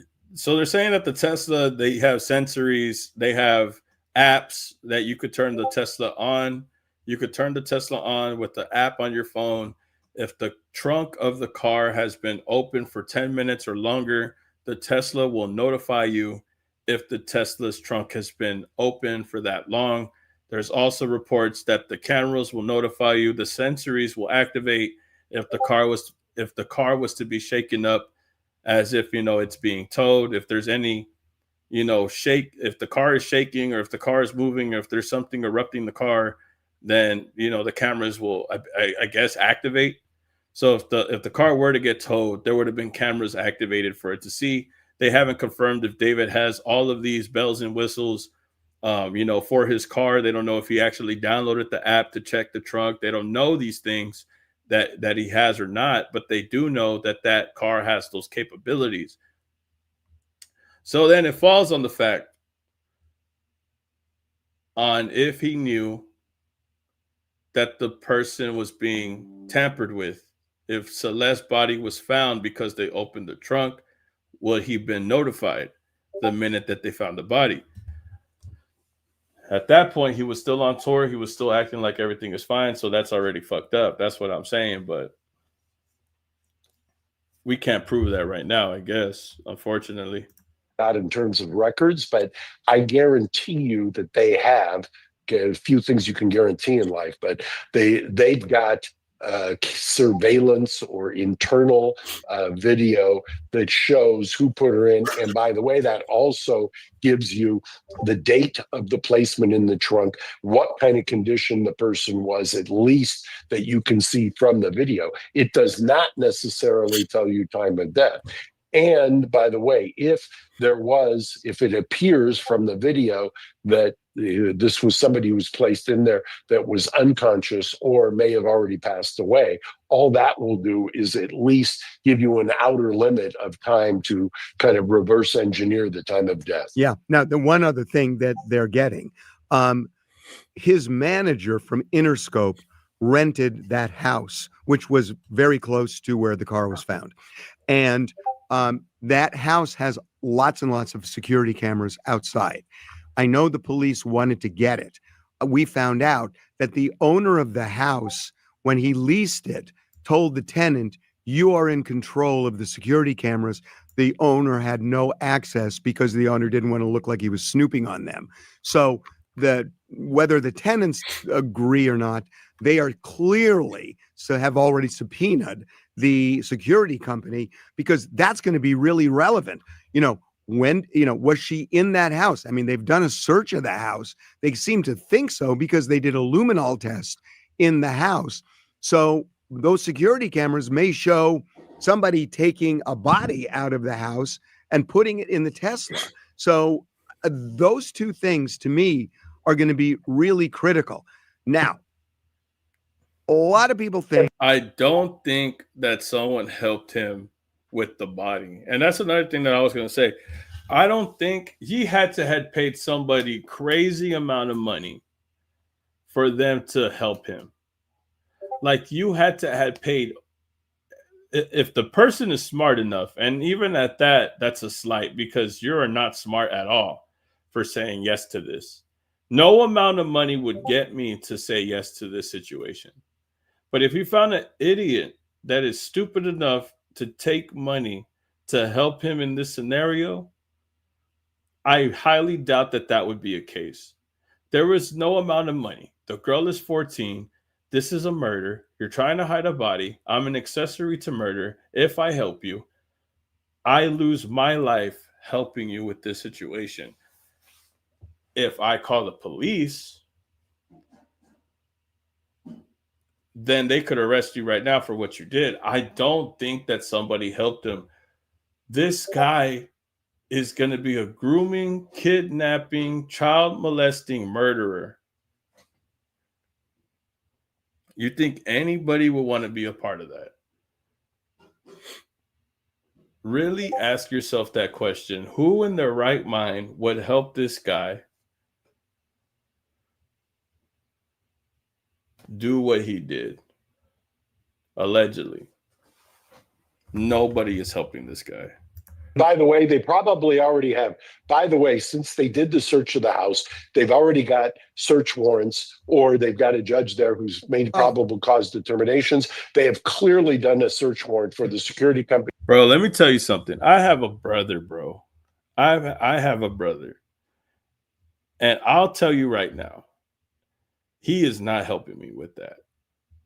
My brother is not throwing, like, and that's not because, oh, we're family. I love you. I'll do anything for you. No, yeah, I would do anything for my brother. But you have to make your family be held accountable for their actions. If his brother is a piece of shit just like him, maybe I could throw you some, something your way. But I don't know, bro. I don't know. Cause I have a brother, bro. My brother not doing that. Fuck no. Hell no. I would never even I wouldn't even want my brother to be involved. Cause I don't want my brother to face any type of kickback from this. I would be shocked if they didn't already have the internal cameras, and depending on what kind of a security system it is, various views and things of that nature. So they're building a timeline. Okay. Which also is, I think, speaks to, before everybody jumps on the he must be guilty of murder or that this was a murder, there is a telltale sign here that something does not fit in the fact that he... Oh, Princess China, you're having a baby? Congratulations. Oh, give it up for W China in the chat, y'all. W China. Congratulations, China. Right? Because otherwise they would have arrested first, because they would have had something that, to your point, is a smoking gun or kind of an irrefutable let him explain his way out of it piece of evidence. Yeah. I kind of see this slightly differently. Tell me. So some people think David did it. I mean, here he is with her, with this underage girl. Body is in his car. It just smells. But if he would have to be The dumbest guy on the planet. A psychopath that, I'm going to put... not even psycho. Psychopaths are not that stupid. You put the body in your car. Yeah, you put the body in your car and then you go on tour knowing... I lived on Doheny Drive. I lived there. I know the way that works. I lived there for 10 years and they have street cleaners that come. And I'm sure that the reason they ticketed them, because I know the area, is when the street cleaner comes, you're supposed to move your car. And if they don't, they ticket you. And they had 2 tickets on the car. So they all know the drill there. So he's leaving the car with a body inside. Except, look, bro, another thing. Street cleaners, if they're the ones that ticketed the car, they're street cleaners, and they couldn't even smell the car. They were getting close to put a ticket on it, and they couldn't smell it. This is exactly what I'm telling y'all, bro. Everybody's talking about, how did nobody smell it? How did nobody in the neighborhood smell it? They couldn't. Nobody confirmed that they could. All the people that say that they could, I feel like they watched the news, wanted to be on the news. Like, there was this one girl that said that she smelled it. She was like, there was always a smell. There was always a smell. That shit felt fake as fuck. Then they interviewed the other guy. He's like, I didn't smell anything. But there was a dent in the car, and that car had been there for a while, and nobody ever moved it. When we read the impound report, it's the same exact fucking thing that he said. Bump in the car, no smell reported. Standing there for fucking weeks in advance. Nobody talked about a smell. If the street cleaners, the guys that clean the streets, who are that's their job, they couldn't even smell the car. But then it gets on a Tesla, and then the Tesla moves and the body moves. Did it smell because the Tesla was being moved around, so the body was being moved around and it activated the smell? I don't know. Did it smell? Did it start going bad after the Tesla picked it up? I don't know. But I do know that nobody reported the smell. Going on tour for a month and thinking, what? Eventually, yeah, I guess they'll find the body. No, it doesn't make sense. It doesn't make sense. So no, it also makes somebody's going to have to figure out, at least have a coherent theory. If it was not him, then who? And that's, I'm sure, what law enforcement is kind of drilling down on. And when I say that, I mean, somebody would have. There is people responsible for not speaking up early, but I don't think that there's people physically responsible of disposing her body. I think that is all David. But I do think that he did have people help him. His manager, I don't know, bro. The manager, I feel like he either knew or he didn't know that girl was there. Again, did he know of her existence but thought she was 18? Was she one of those people also? I don't know. The manager hasn't said anything. But friends of David had said, oh, we all thought that she was 18. We all thought that she was a college student. And I feel like that's probably the narrative that the manager is going to run with. If they talk about him and the house, he'll probably most likely say that he thought that she was of age. Like I said, David had put her on camera for everybody to see her because I think that made other people feel comfortable that weren't sure of her age. Because you got to think about it, bro. Like, it's not just her being a kid. It's being a kid on the run. Like, you feel like there's no rules. You feel like you could do whatever you want. You could say whatever you want. You're running with a famous celebrity. You're claiming to be his girlfriend. She probably felt untouchable at certain points during her. Not a lot of runaways have that. A lot of runaways, like I said, I ran away. It was shitty. I had to sleep in an abandoned house. The shit was whack. Like, I'm sure that the reason why she ran away is because she probably and went with him. I don't know why she ran away, but I know that she went with David because she felt safe. Because why else would she go with him?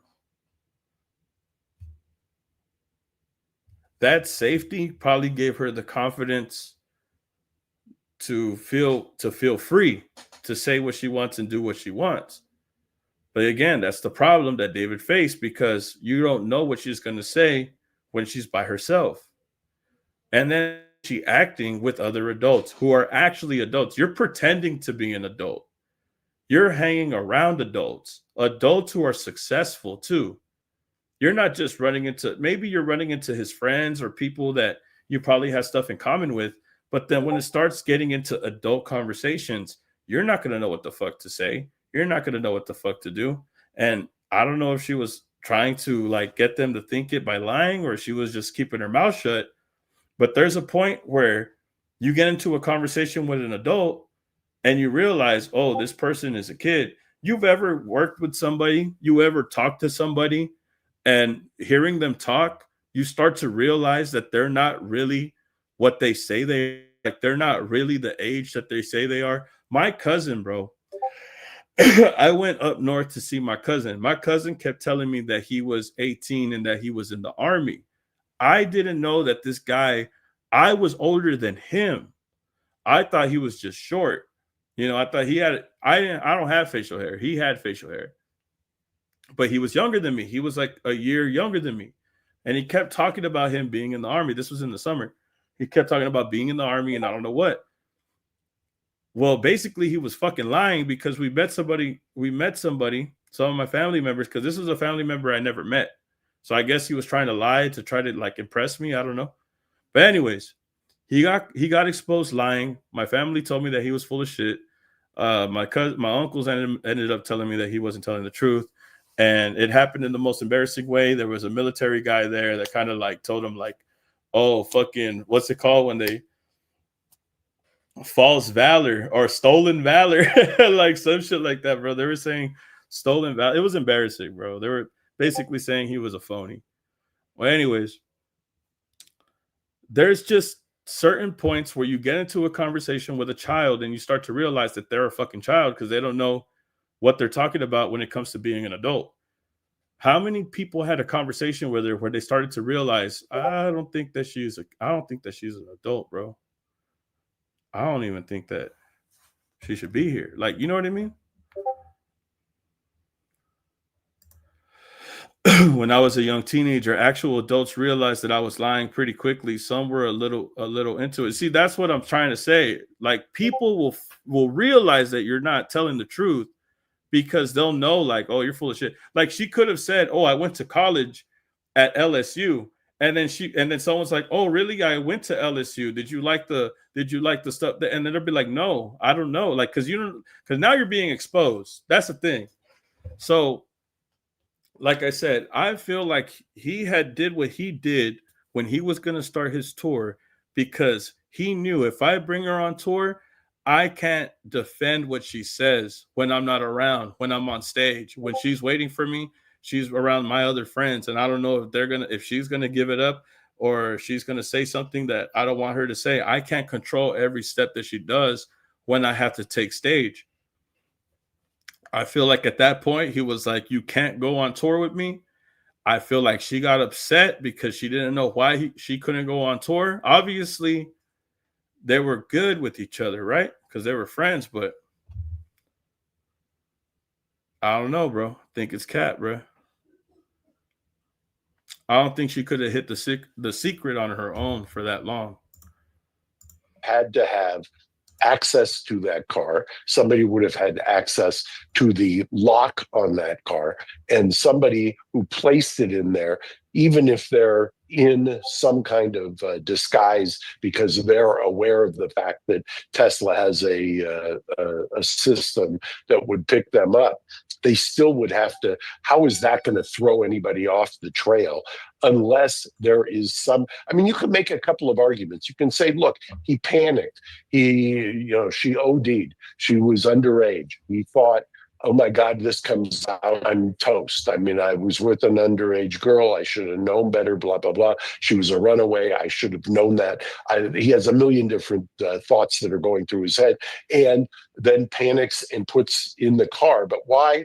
I mean, that's going to come right back to him. That's going to circle. I mean, you could not get a more flashing "come arrest me" sign than putting somebody that you are involved with in the trunk of your car, and if she was not already deceased, and that causes the death, that doesn't solve anything for you.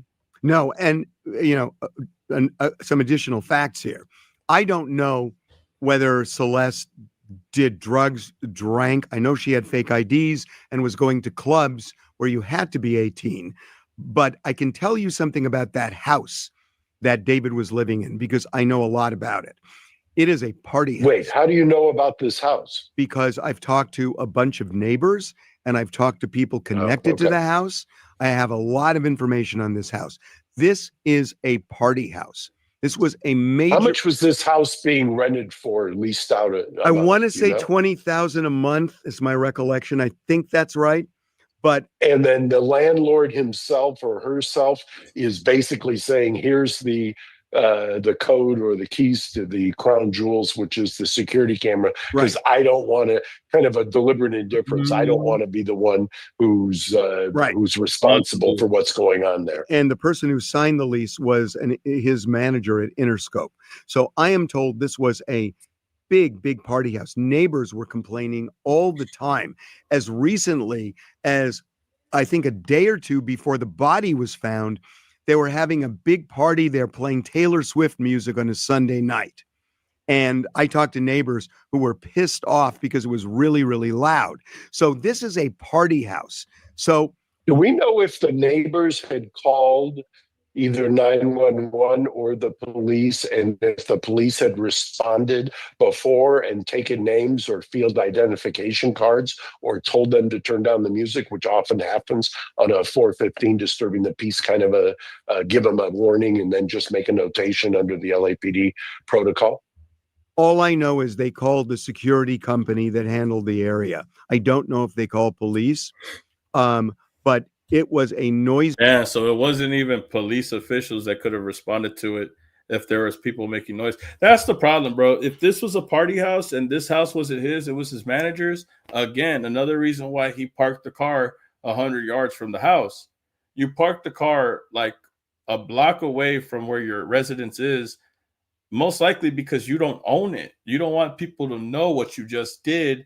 You're not responsible for the home. So you put the car somewhere reachable, but not far enough from the home to where you have to drive it back and try to like disperse of the body however you try to do it. But again, it is stupid for him to leave it there, because how are you going to leave evidence there and then go on tour and then come back like if you could just hide it when you come back? It's fucked up, bro. I hate talking about this shit, but these are the updates, and the only reason why I bring all this up is because people had kept saying that he killed her because she was pregnant, and now it's confirmed that she's not pregnant. But I've been trying to say this a lot. The minute that he kidnapped her, he was fucked. Last year, when he took her away from her home and she went into his car and he stayed, she was fucked. She was fucked since 2024. He was fucked since 2024. The minute that he kidnapped her, he sealed his fate. That's the problem. I don't know why nobody has arrested him yet. I could only speculate that they want enough evidence to convict him 100%. But it's sad, bro. It is sad, because a lot of us that I'm talking to right now that are watching this right now, we've ran away when we were kids, bro. And, thank God that we've probably figured out a way to grow up in those conditions and make it out of those conditions. I ran away myself, bro. I know it's not the best thing. You're not coming from the best situation, but I'm glad that I was able to just figure it out, grow up the way that I did and try to find a way, reconcile things with my parents. It's tough growing up as a kid and you're going through life, and, especially when you come through the poor sides of town, bro, where not a lot of good things happen. There's really not a lot of hope. There's really not a lot of much going on, bro. That's how I was growing up in the Ville. I grew up in the Ville. That's what the Ville is, bro. The Ville is where I lived. But the Ville is what made me realize a lot of things. I had to make a better situation for myself. And a lot of people, when they do run away, when a lot of kids do run away, sometimes they don't come back.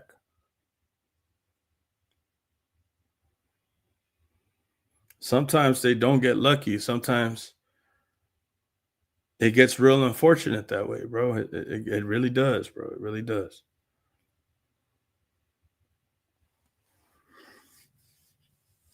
That sucks, bro.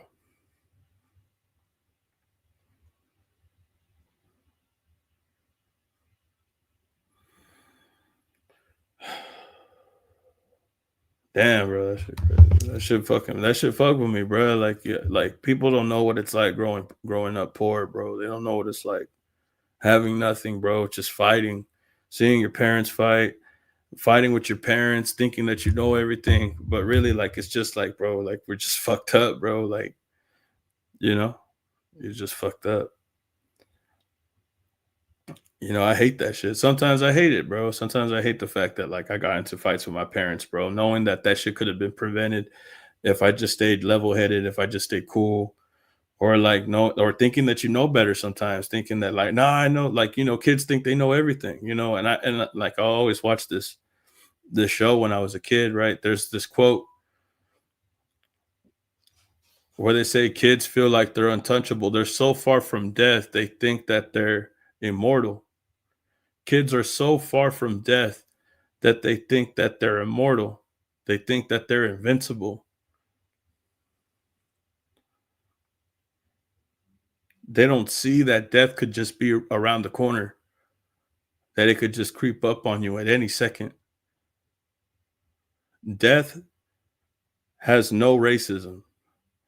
Death is not racist. Anybody could catch it. There's no prejudice when it comes to death.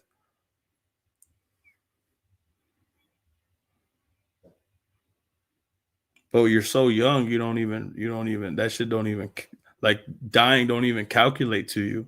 You're so young, you don't even think that you could die.